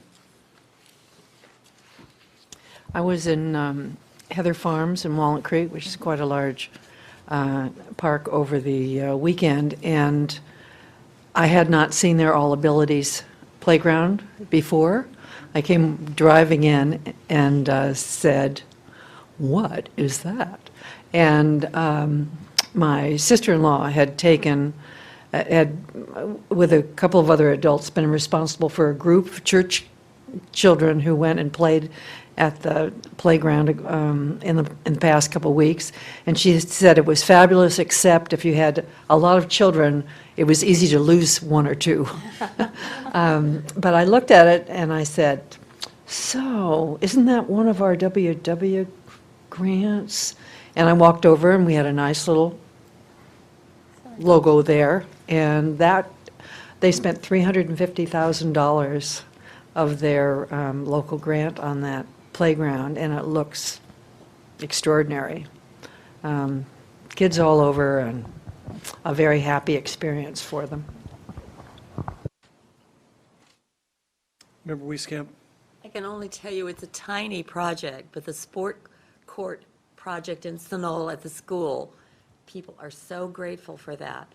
And it was interesting because Alameda County had very few choices but where something happened because of all of the park districts that exist. And so they're thrilled. And somehow Sunol always takes advantage when something comes along. They don't miss a bit. So thanks for helping me with that. Thank you. Member Corbett. I'll be reporting about this in my comments, but I also wanted to say that the people of Union City are just thrilled that they've been able to refurbish their new teen center. Beautiful facility, and really, lets us know what a difference we can make in these communities. So thank you. Member Rosario. Hi, Tiffany, thank you. The 3 million extension, is it at large, or is the money split up by Metro? Could you repeat that question? Is the money that's being extended, is that for specific metros, or is it going to be at large? That's a good question. So it's the money being extended is for any uncompleted projects. So it just depends. Some cities have been done for years. They spent their money early, and some still have quite a bit to spend. So these are for ones in progress? Director Rosario, very similar to, we copied it after the state's per capita program, so it's by each population. The unincorporated areas that don't have a park agency, they got Contra Costa and Alameda County, but each city got the money based on the population of that 25% in the bond measure. And it really reminds me that, do you have a sense, Tiffany, that the 3 years, they'll all be completed by then? I mean, do you think this is going to do it? And it's not that I'm trying to rush anybody. It just, I think it would be very important for the district to publish a document that shows every single one of these local grants with a picture, because I think it's, compared to Measure AA, the reach we got on WW is far greater because the cities had more money to contribute themselves. So they leveraged more. When we did AA, most of the cities said, we can't do much with it, we don't have our own money. So I think it's just really an opportunity, because I don't think we do enough to promote what a great program this has been for communities. And I'd love to see a neat book that just shows every one of these pictures, but every one, because I know we've collected those, and I know we've enforced the WW sign very assertively. They get a call if they don't have it up. So it really is, we're now getting to that drizzle of, we're not all there, but we're almost there, and I think we should prepare for a celebration or a booklet that celebrates this, because I do think it's very important. Any other questions or comments? Well, I would say I'm very excited about this also, and I'm very celebrating by extension, that we're supporting aerial gondola systems. The Oakland Zoo. Just something for everyone. So if there are no further comments or questions, we have an opportunity to authorize this amendment. So moved. Second. We have a motion by Member Wieskamp and a second by Member Corbett. Any further discussion? Hearing none, all in favor signify by saying aye. Aye. Opposed? Hearing none, motion passes unanimously. Thank you very much. We now move to board and staff reports, and specifically actions taken by other jurisdictions affecting the Park District. General Manager Doyle, do you have any comments? Thank you very much. You've got two before you on the actions by other jurisdictions, and I think they're pretty self-explanatory. We are very pleased to see Moraga pass this hillside ordinance. It's been promoted and discussed for many, many years and did not have enough support to get it passed. So this council passed that, and it took a lot of work of local residents to pass that hillside ordinance. It's a significant issue for environmental groups, including the Regional Parks Association, the Moraga area. So this should be helpful. The City of Oakley one it's near one of our sites. It's not has no real impact to the district, but we're following everything. All right, thank you. And of note are the event calendar on the next page. Lots of great events coming up. And we'll move now to more general manager's comments. Thank you very much. A couple announcements before we have the staff presentation. I believe Michael's here. There he is. Good. Just wanted the full board to know that unfortunately we have had to postpone the fishing derby at Temescal. This is a kids with disabilities where people volunteer, and the testing is just not to a level where it's safe, but we don't believe it's safe enough, and we've been testing repeatedly now, and it's because the kids will be handling the fish that could be in anywhere, including the stream. The stream has a higher level of E. coli counts, and so we want to make sure, and we think this is the responsible thing to do. But I have to tell you, it's something that everybody looks forward to, and it's a disappointment. So we'll work on a rescheduling, and I know we're putting that news out. But and I do think we want to let the city of Oakland know that this is a pretty unfortunate situation, because we're talking about kids that don't get this chance very often. So that is one item. I also would like to know, and I don't think Mona's in the audience, so I'll ask Anna to get up. We will do a formal announcement and presentation, but the district has received its transparency certificate from the Special Districts Association. And Anna, you can talk a little bit about this, and please, I was hoping Mona would come down too, but we're very happy to have this. Oh, thank you so much, General Manager. Ana Alvarez, Deputy General Manager. And I was springing here because it's very exciting. I wasn't sure why he wanted me to come up here, so I was reluctantly coming. But once I knew why he needed me here, absolutely. It's very good news. The Special Districts Foundation has reviewed our application, and they have bestowed upon us the Transparency Certificate of Excellence for special districts. And if you remember, this is a very special designation that's given to California special districts that takes into consideration a large avenues and opportunities to, here's Mona. Avenues and opportunities for local governmental agencies to make sure that we are communicating timely and appropriately, and that the public can depend and can rely on the information, and it's accessible to them. What makes this really special for the East Bay Regional Park District is the fact that we're a very large local agency, and the fact that we've been able to achieve that ranking of excellence is not an easy task. Just simply because of the volume and also the sheer size of the organization. So it's very good news. We do have options when this will be officially bestowed to the organization. We can do it at a board meeting, or we can actually have it done at the annual CSDA conference, which is taking place, I believe, in September, July? October. In the fall. So we're finding what is the best opportunity to be able to communicate and to the public and also to the board that we have our certificate, but we want it sooner rather than later so that we can showcase the logo as we move forward with our business. And I want to acknowledge, your staff's work on this, one of her very first assignments. Yes, thank you. Absolutely. So Mona Palacio joined us in February and of this year, and one of her very first assignments with the highest priority was, in fact, to coordinate amongst the different divisions and departments to make sure that we met over 86 requirements, more or less.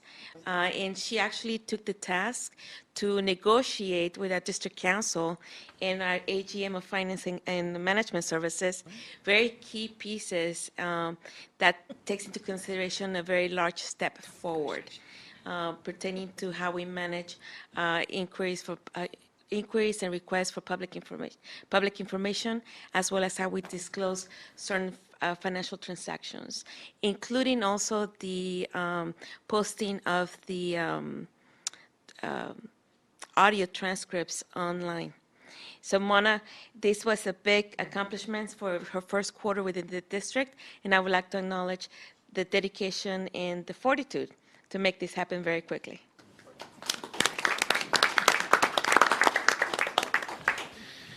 Thank you. That was much better news than the first item on the fishing derby, so I'm glad we balanced that out a little bit.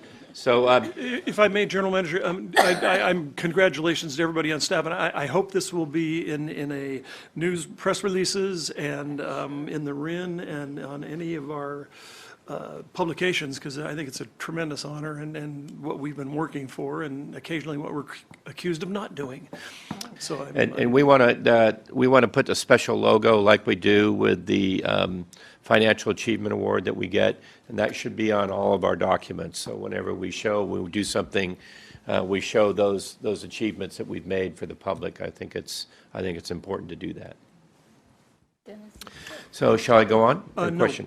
Member Wieskamp. I just want to say, at times I miss her so much at LAFCO, but now I feel really good about the steel. And just from the general manager, the thing I've been hearing from Mona is like she's actually been out to parks, and so she was at Morgan Territory and Vasco Caves, and so I don't know how often you looked at like a hospital annexation or something at LAFCO, but I think she's enjoying that, getting out to the parks. So, President Waspy, shall I move on? Yes, please. So it's my pleasure today to have Facilities Manager Michael McNally provide us with a recap of the 2017 Office Services Department. And there's a lot going on here and a lot to do. So, Michael. All right. Thank you. Good afternoon, Director Waspy and board members. Thank you for having me. I'm Michael McNally, the Facilities Manager, and I appreciate the time to talk a little bit about our department. Great. Much better. A little better. I want to make sure it get heard and it's recorded. And just to comment a little bit on the last presentation that Tiffany had, I can assure you, my nearby park that I go to in Concord, Brubeck Park, there's a WW sign in there, so, and I point that out to people. Make sure they know about it. So anyway, I want to today talk a little bit about what our department does, and I think we touch about just everywhere in the Park District one way or another, and certainly inside this administration building. So just to kind of review what we take care of, we take care of the switchboard, the reception desk, and the lobby. Facility services, which includes the building grounds aid. We have two now. The copy room, who produces all the documents around here, including the board material, the messenger service and mail room, and central stores. And this is our staff that's at the administration building. From the top is Laurent Kinney, who's our newest member, who joined us last year. He's one of the building grounds aides. Susan Chambers, one of the receptionists, Dave Naranjo, who's the messenger, myself is in there. And then down below, Dee McFadden in the copy room, Elmer Sordo, he's the building's ground aide, and he makes sure all the rooms get set up in time. And then Robin Seacrest, our other receptionist. So the switchboard last year greeted 3,329 visitors, at least that officially go through the building. We also get other visitors that just come into the lobby, ask questions, and then they leave, but those are the ones that we get recorded. They also take in over 12,000 telephone calls, and so they'll either answer questions, direct them to the appropriate staff, or to other people off-site. So they're really kind of the first stop for a lot of people finding out about what's going on in the East Bay Regional Park District. They coordinate our pool fleet, which we now have 2 electric vehicles. We have 11 vehicles altogether, so they checked those out 1,146 times in 2017. And they coordinate the meeting reservations at the main office and at the Trudeau Training Center. In the facility services, we've been busy. We completed 7 workspace reconfigurations. HR keeps letting me know that we got new people coming into the building, so we have to figure out a workspace for them. So that means redesigning the cubicle spaces, and then they will take care of rebuilding the panels and the work surfaces so that we can welcome the new staff. And we moved 8 employees to new workspaces because they're either acting in a different position or been promoted. We set up and cleaned for 1,599 meetings at the main office, and set up and cleaned for 334 meetings at the Trudeau Training Center, which includes the main hall, the conference rooms, and the computer lab. And then we started a new system last year, so that's why this statistic's just for 6 months, but we closed 224 service tickets. So we created a system that people could email or go on this link to when they need services, they need something fixed in their cubicle, or they need another item, or it's a project. This is a way that we can take in these service requests and track it and assign it and make sure it gets done. So we did 224 in the 6 months that we started the system. So it's been a very useful tool for us. And then just talk a little bit about Trudeau Training Center. It's come a long way since the day when it used to be our park headquarters. And I always think of Andy Griffith when I see that picture. And then the copy room, we produced 882,000 printed pages, so the D is kept busy in there. He also helps sort the incoming mail that comes in, and he scans all the incoming invoices for accounts payable, because now we digitize all the invoices and then they go through the one solution so that they can get approved. He also provides support to all the Xerox copiers at the main office. So if anybody needs supplies or needs help with the Xerox copier, he'll help out with that. The messenger, he does daily deliveries of interoffice mail to 54 sites weekly, including 31 parks. He's processed sending out mail, over 69,000 pieces of mail, and delivers delivers packages to park sites as needed. And sometimes the bigger items will get delivered by central stores, but if they just have a small package, they'll meet each other and hand off items that need to be delivered to the different park sites so we can get them there as soon as possible. And here's the central stores crew. Hector Del Rio, Marie Arnage, and Nat Herreta.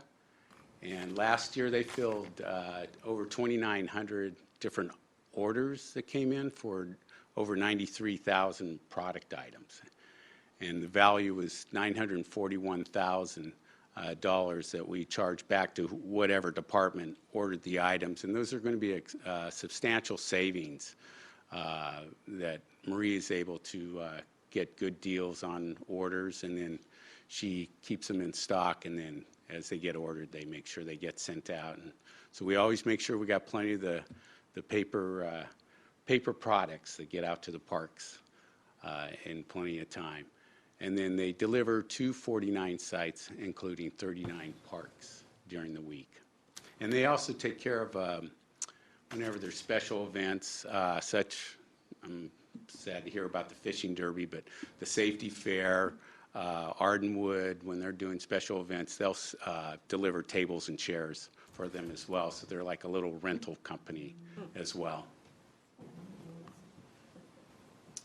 Okay, and then we manage 11 ongoing contracts, say for the HVAC, and that's at both buildings here, Peralta Oaks and Trudeau, the fire alarm and life safety, the elevator and wheelchair lift, janitorial services, landscape services, the Xerox copiers, and that also includes all the Xerox copiers in the district. So we work out a government contract with Xerox, so we get a good deal for all of the district as well. And the Iron Mountain contract, so for storage of documents. And we take care of ordering office supplies and furniture for staff, manage maintenance projects in-house. So we work with our own maintenance department in the district and contractors. So for the survey that was done in 2017, we scored an 87.4% overall for good or better. I'd like to get that in the 90% range, but we're heading in the right direction. And just to kind of review some of the recent projects, The elevator modernization project, that was a long time coming. This is a picture of the door, how it looked before, but what we did is we replaced the power unit, the controllers, and the indicators, and then the interiors to be remodeled. And that will be happening in June.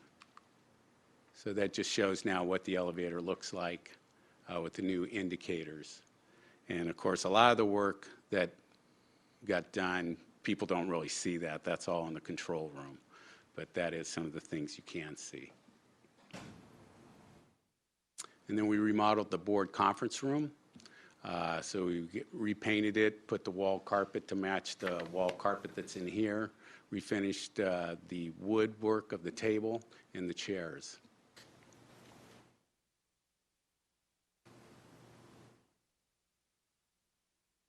And then some landscaping that we got done was just below the employee patio. We have new plantings going on there. And we plan to have some more put in as we work our way around the building. And then in the parking lot, we resealed and striped the lot. And we designated the signs, designation signs for each lot so people will know where they park their car.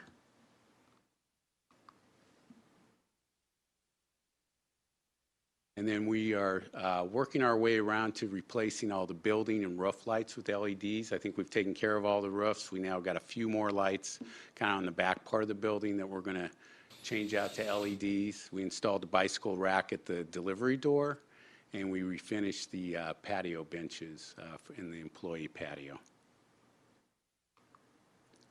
And at Trudeau, we did some more plantings. And again, the exterior lights, some of them were going to need some changing out, so we just went ahead and replaced them all with LED lights.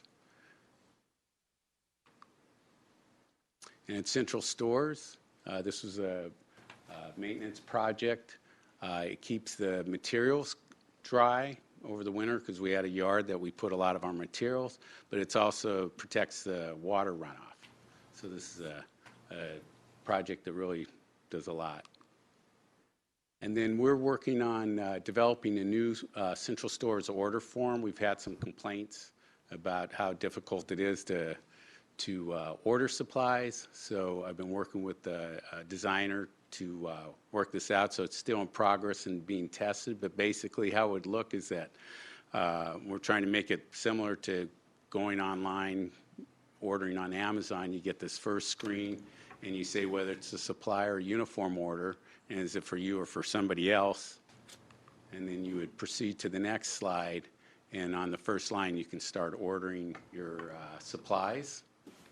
And it will, once you put in the OR key and you hit enter, it will repeat that OR key, and then the object code will automatically fill in based on what the item is you ordered.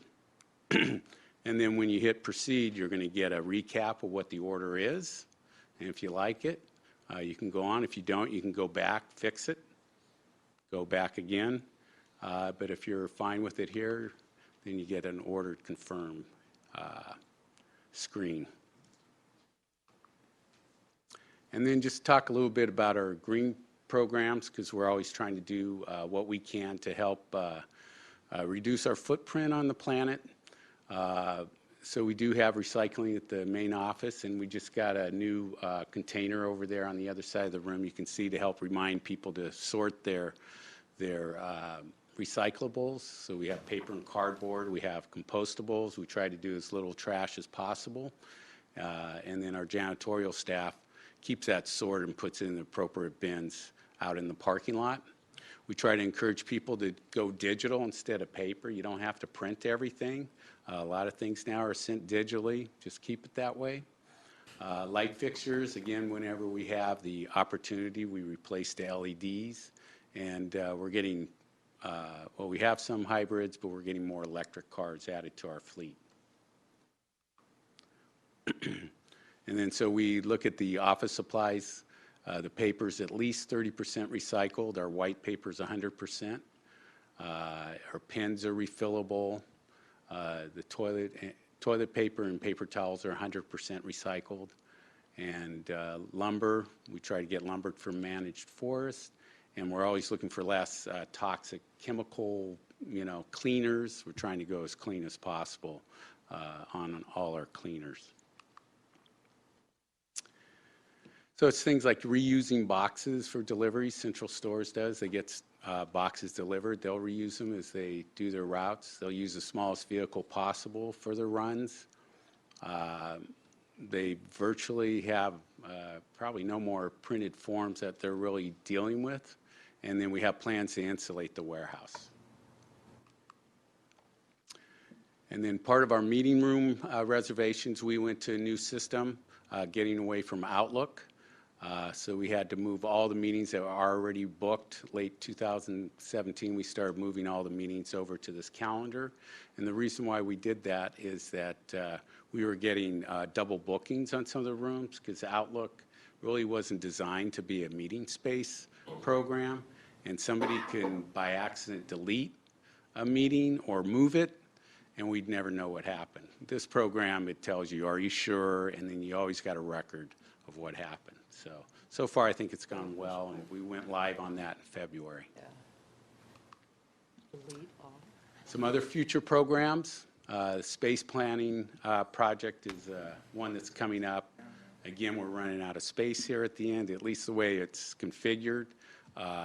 We have just been adding workspaces on top of workspaces, so we want to get a whole plan for it and taking into account what does that person do, how long have they been, or what's their, are they a manager, are they a supervisor, whatever they are in line, and design the space for them. So we're working on that, and also remodel the lunchroom.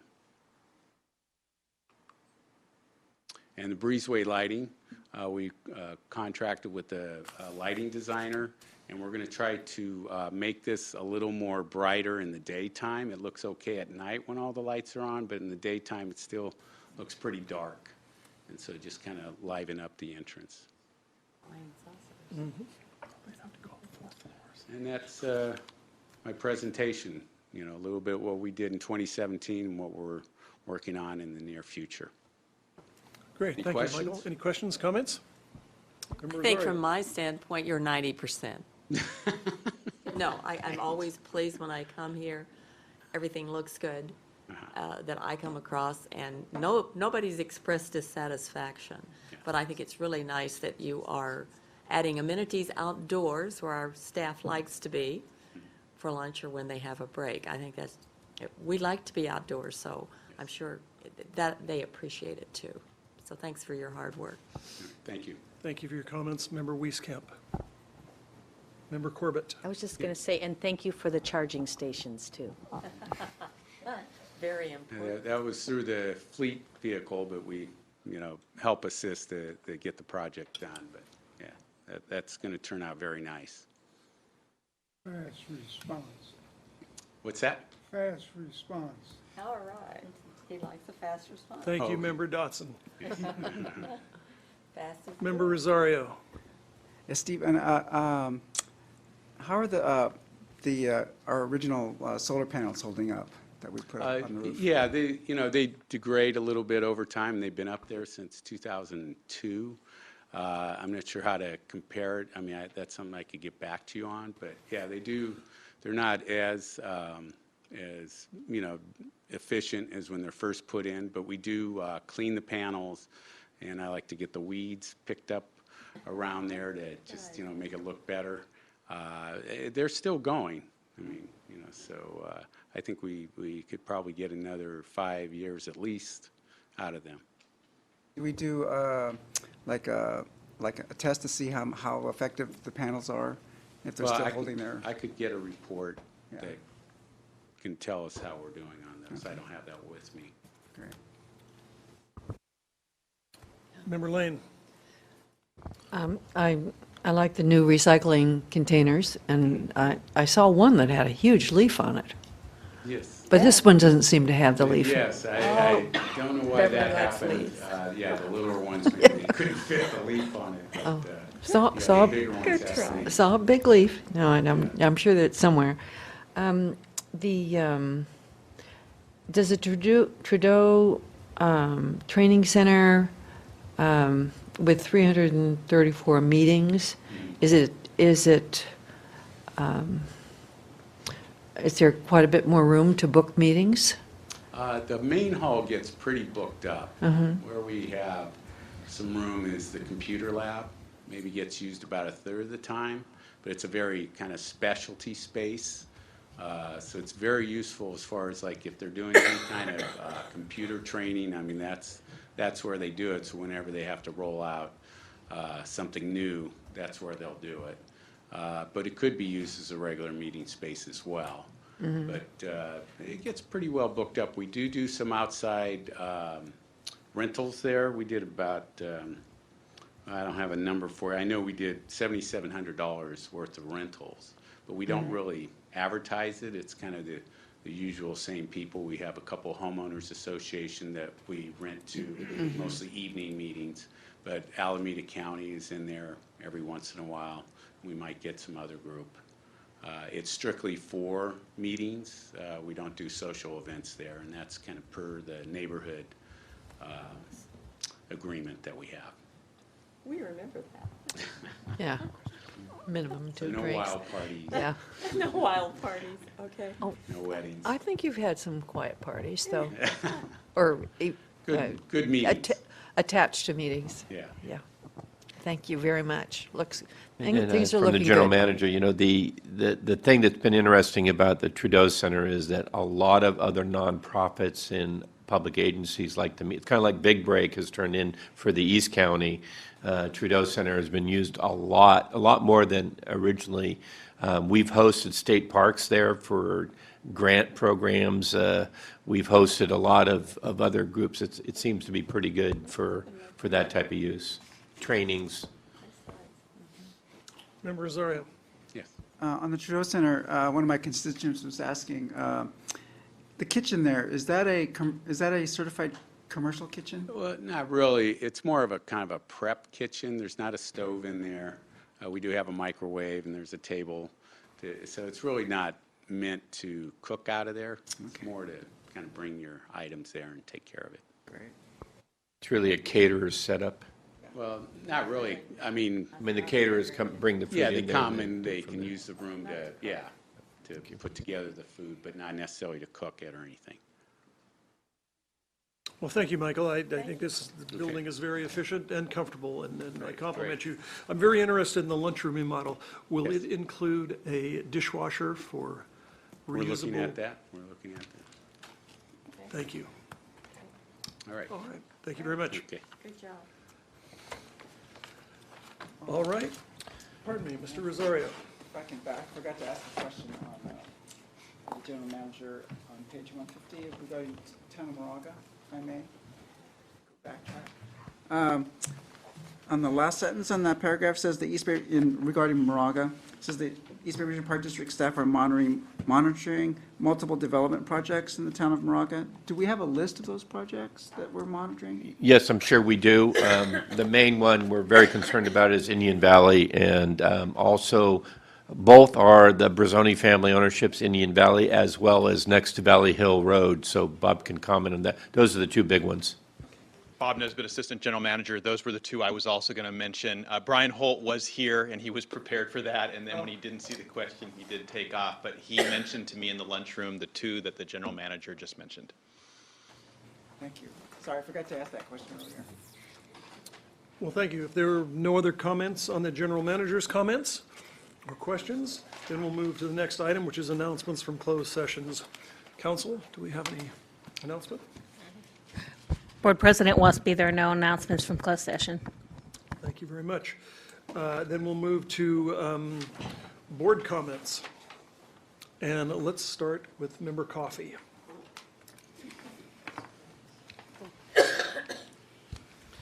Thank you. Just a few. On May 9th, I attended the Contra Costa Watershed Forum held in Brentwood. It was largely focused on Diane Burgess's program to address illegal dumping and littering.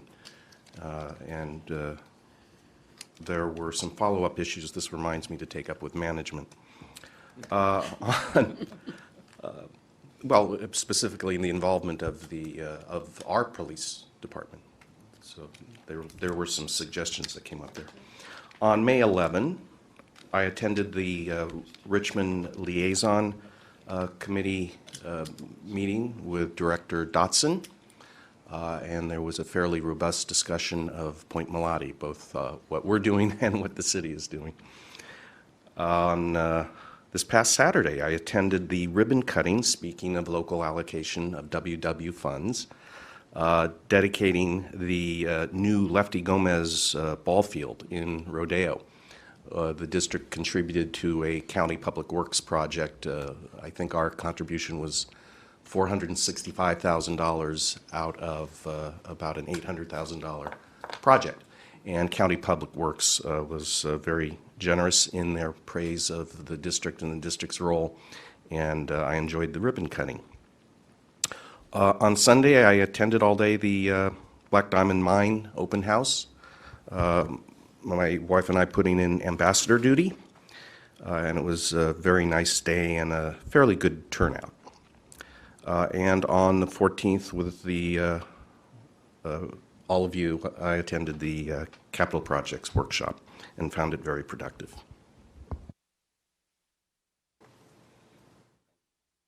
Thank you. Member Corbett.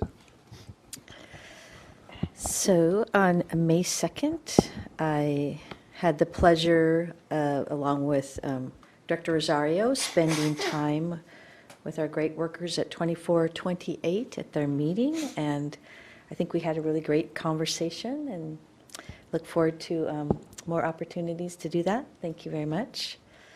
On the 4th, I was really appreciated the board field trip to Guerin and Dry Creek. I really liked having the opportunity to actually do a hike on one of our field trips, and I hope we get a chance to do more of that.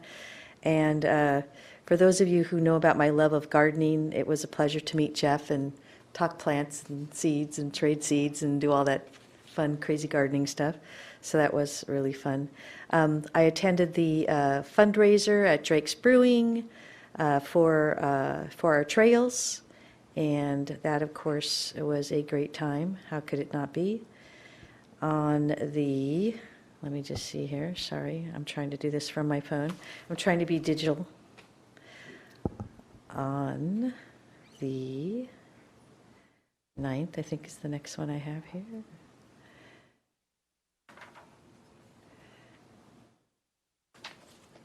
Alameda County Mayor's Conference in Oakland. Attended that with several other members at the Landing, but the zoo, and had a very interesting presentation on the, I always forget the name of the title, but the new energy, East Bay Energy Consortium that East cities Bay and Community counties. Energy. Yes, East Bay Community Energy Program. Very, very interesting, and always nice to hear from the host mayor, Mayor Schaaf, who is, as usual, very gracious, and she's always very supportive of the work we're doing, so that's always nice. On the 10th, I attended the Bay Area Open Space Conference, the first time I've done that. It was enlightening, and I left with a lot of great ideas and enthusiasm for the work that we do. And obviously had a great rousing presentation by the general manager that kept us all awake in the afternoon, right? And I very much appreciate your friends that were sitting in on the chairs next to you on the Prestigious stage. panel. Yes, very prestigious panel you had with you there. You had to be there to get that. And then on Friday, had the great delight to represent Dennis Wasby at the opening of the youth center, the Kennedy Park Youth Center in Union City, one of our WW projects. It was really a great event. Union City is such a great family-oriented community, so it was fun to be there. I used to represent it, so I got to see a lot of good friends, and they really did an awesome job of incorporating the ideas and the interests of the students to totally develop and plan the entire center. And it had some very interesting art murals that the students were involved in, and it was fabulous to see. Then I ended up the evening by stopping by the Raoul Ranch Chili Cook-Off, where I had an opportunity to taste some delicious chili that was put together by none other than Dennis Wasby. By the way, did we win? No. Oh, darn. Sorry about that. Chili is good, though. I didn't put enough tickets in your box, sorry. And let's see, is there anything? Oh, yes, on the 14th, after our really awesome capital workshop, which I also very much appreciated. What an awesome bit of information, the booklet. I know we'll all talk about that. I just really appreciate all that information as a new board member and really seeing the photos and the maps of all of our projects. It helps orient a new member very well to what we're doing in the Park District. And then that evening, I attended the City of San Leandro's Town Hall for their city council districts. And I want to thank Carol and her crew for having people there, a volunteer there with a table representing the East Bay Regional Park District, where people were able to pick up information about our great park district. And that's it. Thank you. Member Rosario. He just said he thinks I beat him this time. How could that be? Yeah, I too wanted to thank 2428 for allowing us to give a presentation on Measure CC. That was very gracious, and there were some really good questions. And I want to make a correction. I originally said that Orinda was part of the zone, and it's not. I was thinking, because part of Tilden and parts of Redwood are in Orinda, technically. So Orinda's not in. And then attended the Contra Costa Mayor's Conference at the Cobra Experience, and I was expecting to see snakes, and it's cars. I was the Ford Cobra racing cars is like, whoa. I was like, I didn't realize there were so many. But the Contra Costa Mayor's Conference, that was, it's always well done, and they had a nice presentation on the family justice system that's grown up there. I was very, very impressed with the efforts there, and they're expanding. And then the field trip to Garin was great. I loved the hike, and the viewing of the iris gardens, quite spectacular. I'm amazed at how much, that is a small staff and how much they have to take care of. I really appreciate the hard work that goes into that. And then right after that, we went to the Drake's fundraiser foundation for the foundation, which was also very fun. I still have three tokens for the next one. And then on 5/9, I attended the Alameda County Special Districts breakfast here, and that was very well done. And I was not awake, but we had a presentation by AC Transit, and I can't remember the other one. But everyone there is very, very engaged, and apparently we're going to get some new officers. We're talking about Alameda County Yeah. Special Districts? No. Oh, okay. And then, We appointed Roland Williams to the CAC. oh, that's what it was. And then attended the Alameda County Mayor's Conference that evening at the Oakland Zoo. That was a spectacular view, riding the gondola there. And had an opportunity to bring the mayor up to date on the issue at Lake Temescal. And then also, I really would like to see if we can have a discussion of how we get billed for electricity. Here? Yeah, here, because our different parks are different places, and So that relates back to the solar panel Yeah. array. So it would be good to do a refresher, maybe an update on how that's doing, because it's been completed for a year now. Yeah. So we'll get that scheduled as a presentation. Okay, great. Because I think there might possibly, I don't know what our agreement is with PG&E, but there might be an opportunity to participate in the East Bay, whatever that is, community energy. The ECE. And then attended the Bay Area Open Space Conference, which was really great. I thought it was very well done at the Craneway Pavilion, and had an opportunity to meet. It turned out to be on bike to work day, and I stopped at I got to ride my bike the whole way there. Met lots of people that attended the conference. What a great networking place, and a lot of good work happening still. And I think the takeaway was that, despite some of the setbacks for the environment, whatever you can do as a person individually still counts. So keep doing your good stuff. And then attended the Rowell Ranch Chili Cook-Off, which was, I had a great opportunity to meet Nakia White. She was incredible. And then we also brought in Brian Skinner, our sanitation driver, who turned out to be quite the comedian, and he drew a lot of folks to eat our chili. Of course, we didn't win.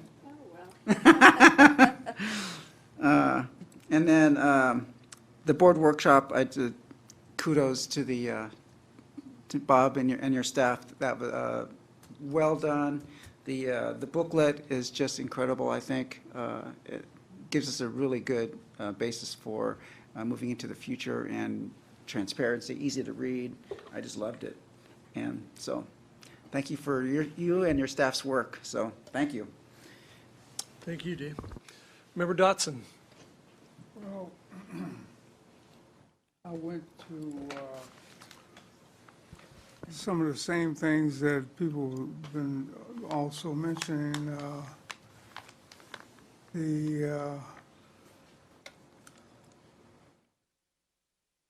I've got a little blank in my mind. The workshop? Yeah. The workshop. I attended the workshop. Field trip. Field trip. I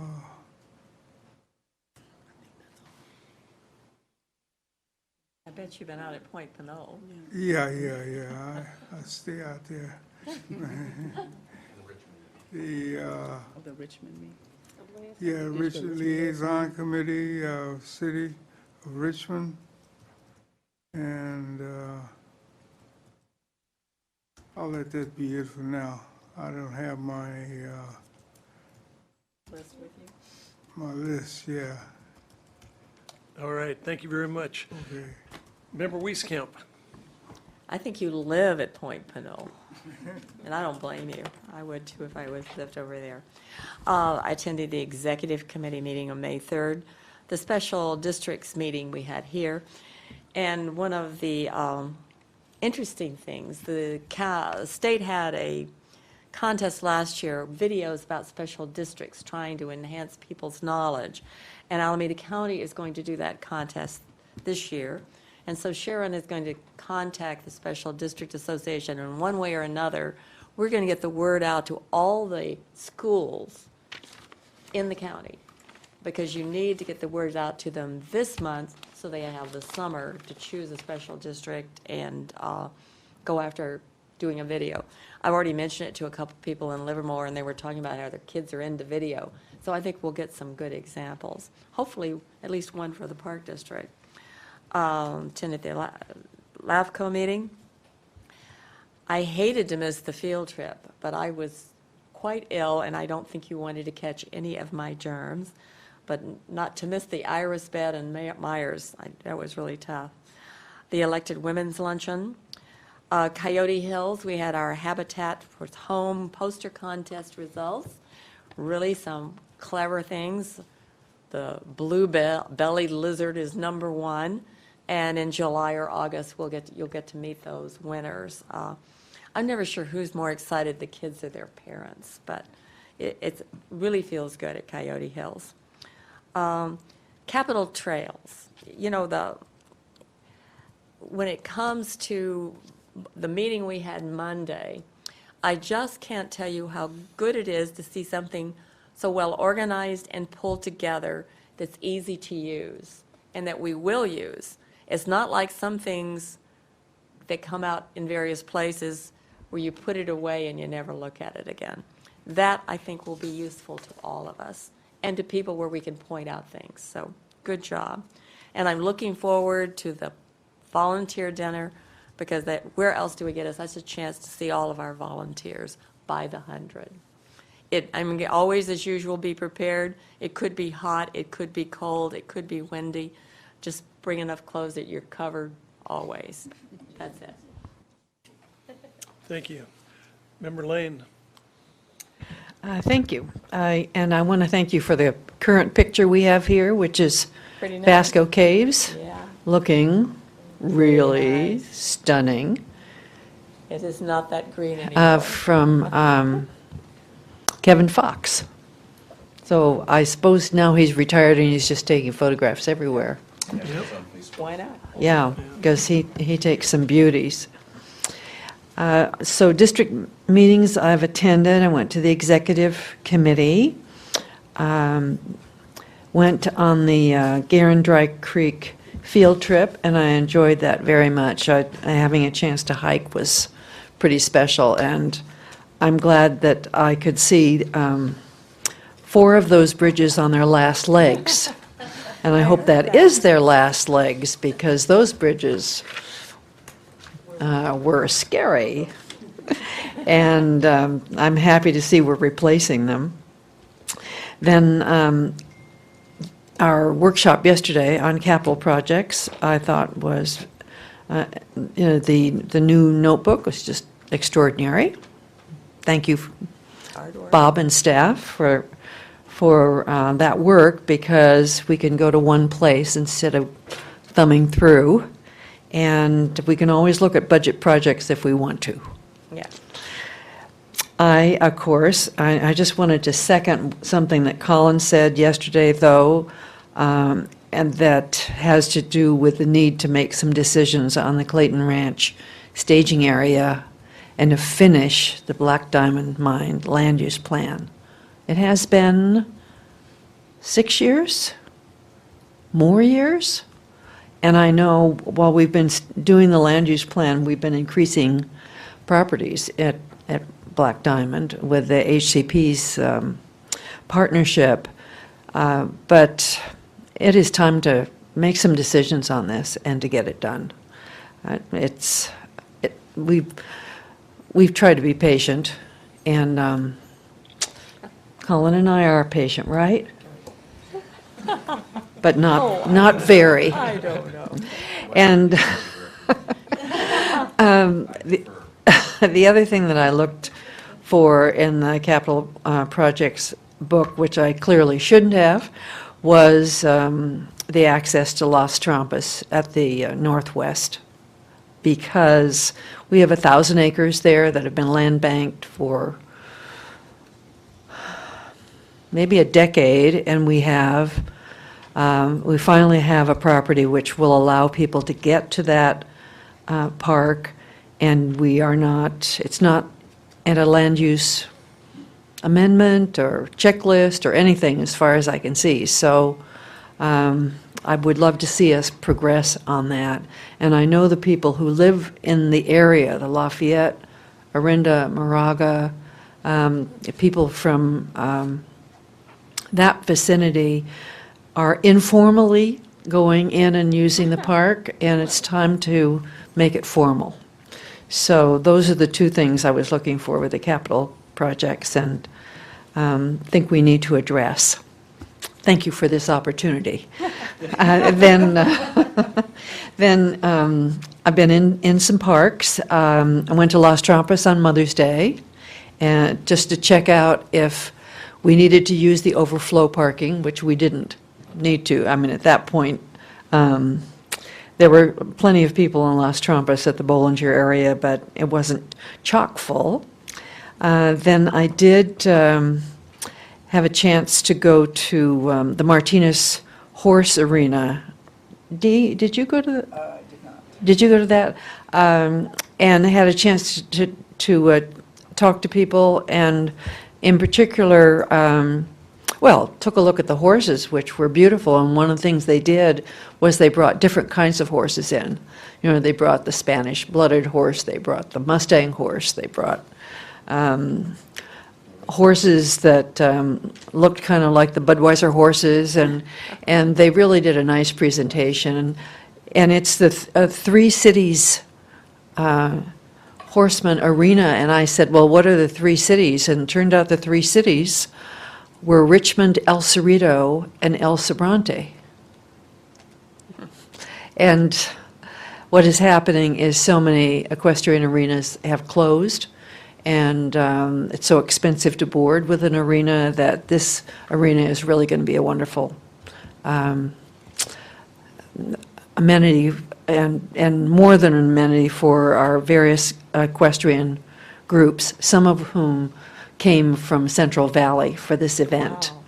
I had a chance to talk to the Martinez Shoreline supervisor also, who was there, and I don't know, when it comes to restrooms, I may be changing my mind on restrooms that have vandalizing homeless, because that has been just a terrible experience for our rangers at Martinez. And it may be, perhaps rethink what I said on the Lone Tree. I mean, we just can't have our staff spending all that time in that way. It's sad. And Director Lane, actually, part of the problem is they actually break the porcelain for some reason. I don't know why. People jump on top of the toilet seats, and that really is a lot of work to repair, because it usually pulls the bolts out from the walls as well.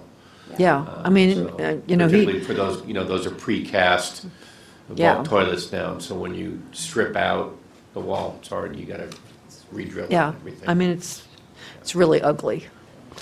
But also, speaking of equestrians, I did, on my way to the Craneway Pavilion, I turned off at Clark again to see that access that we saw at our Wildcat field trip.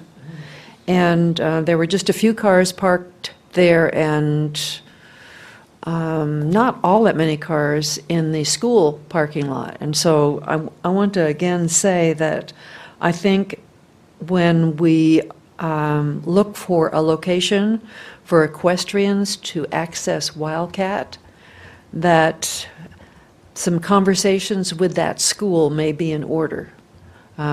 Perhaps we could, I mean, there was room in that parking lot, and I feel sure it's very little used in the weekends, and we need a location for equestrians to get into the parks. And so if we could set up something, some kind of agreement, and maybe some financial agreement, or with the school that's next to that Clark Boas access, I think we might resolve some of our equestrian access issues. Then I did go to the Open Space Conference at Craneway, and it's just a wonderful conference and a great place to see people you haven't seen.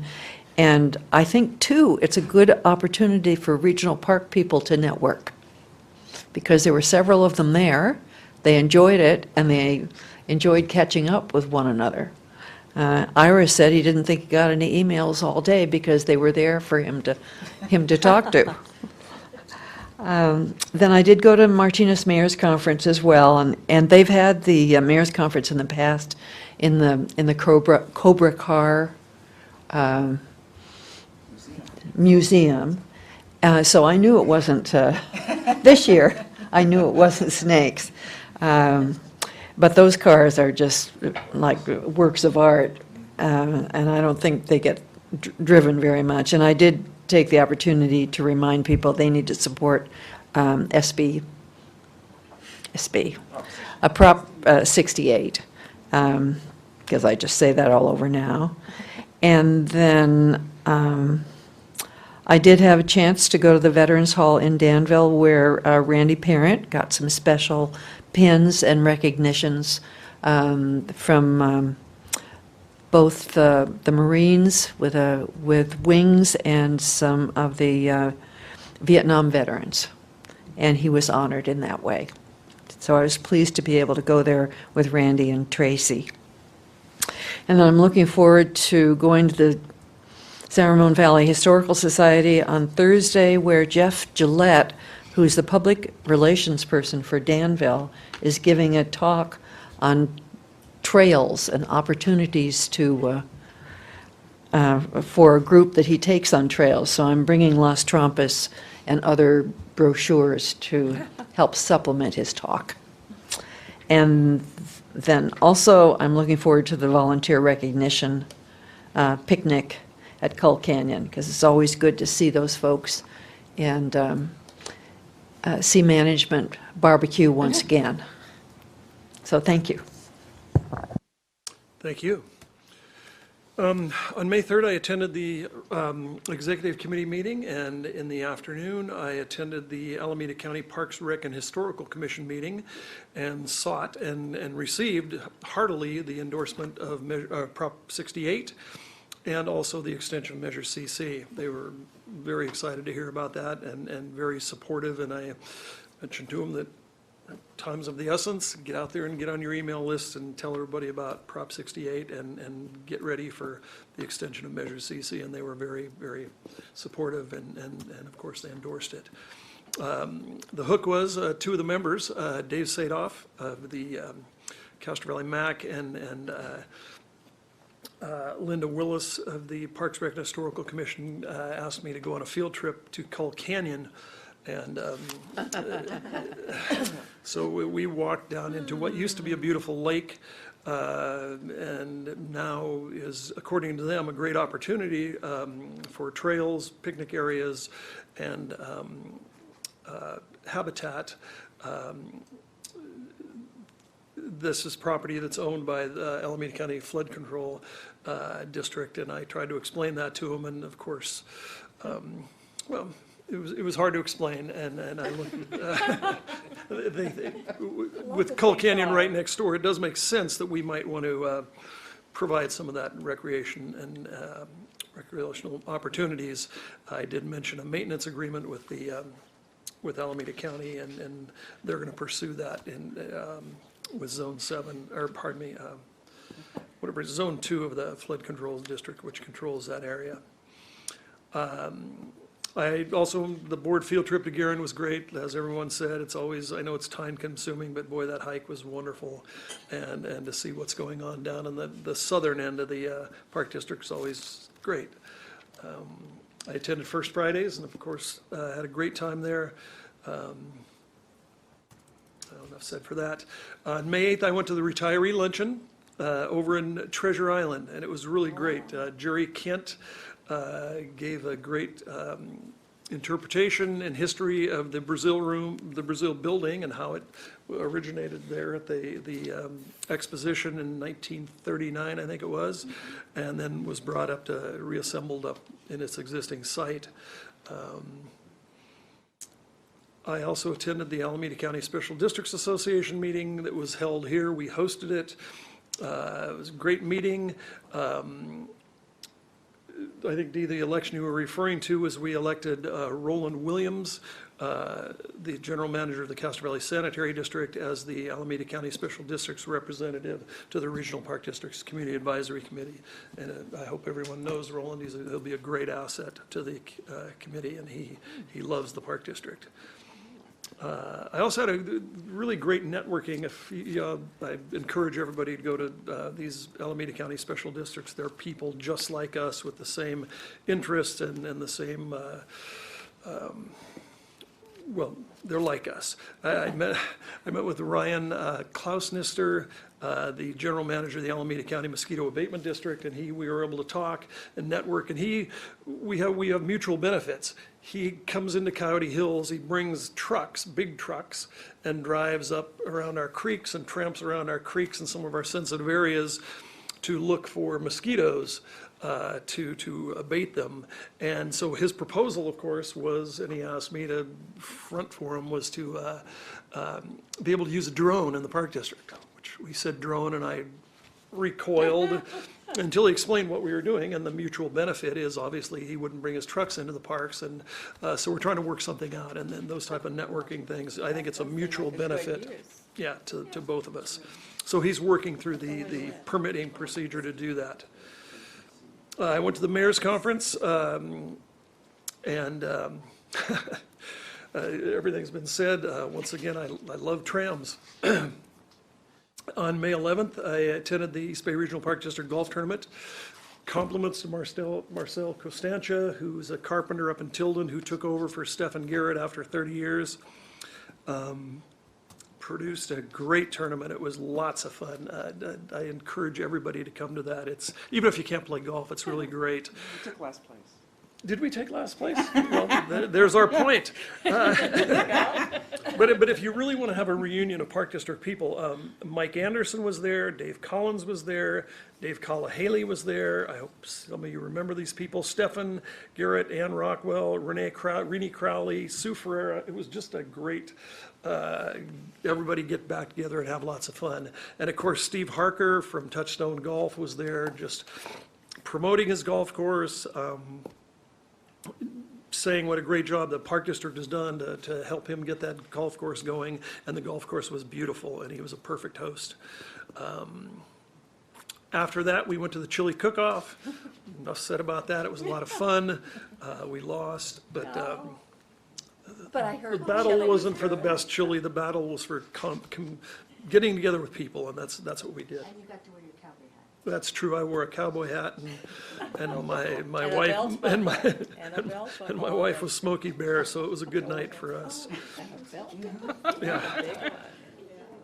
The board workshop yesterday was tremendous.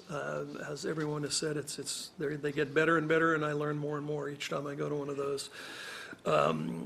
This morning, I went to an East Bay Mud update, I think it's branded. Frank Mellon gets together with people in his district and talks about what's going on at East Bay Mud. And interestingly enough, he was probably a third of his presentation was talking about what East Bay Mud's doing for fire protection, because there's a lot of exposed lands that we share with them that border in Castro Valley and the areas down in that district. It was a good update, some good folks down there. I look forward to going to the Special Park Districts Conference in Charleston, and I will bring home the,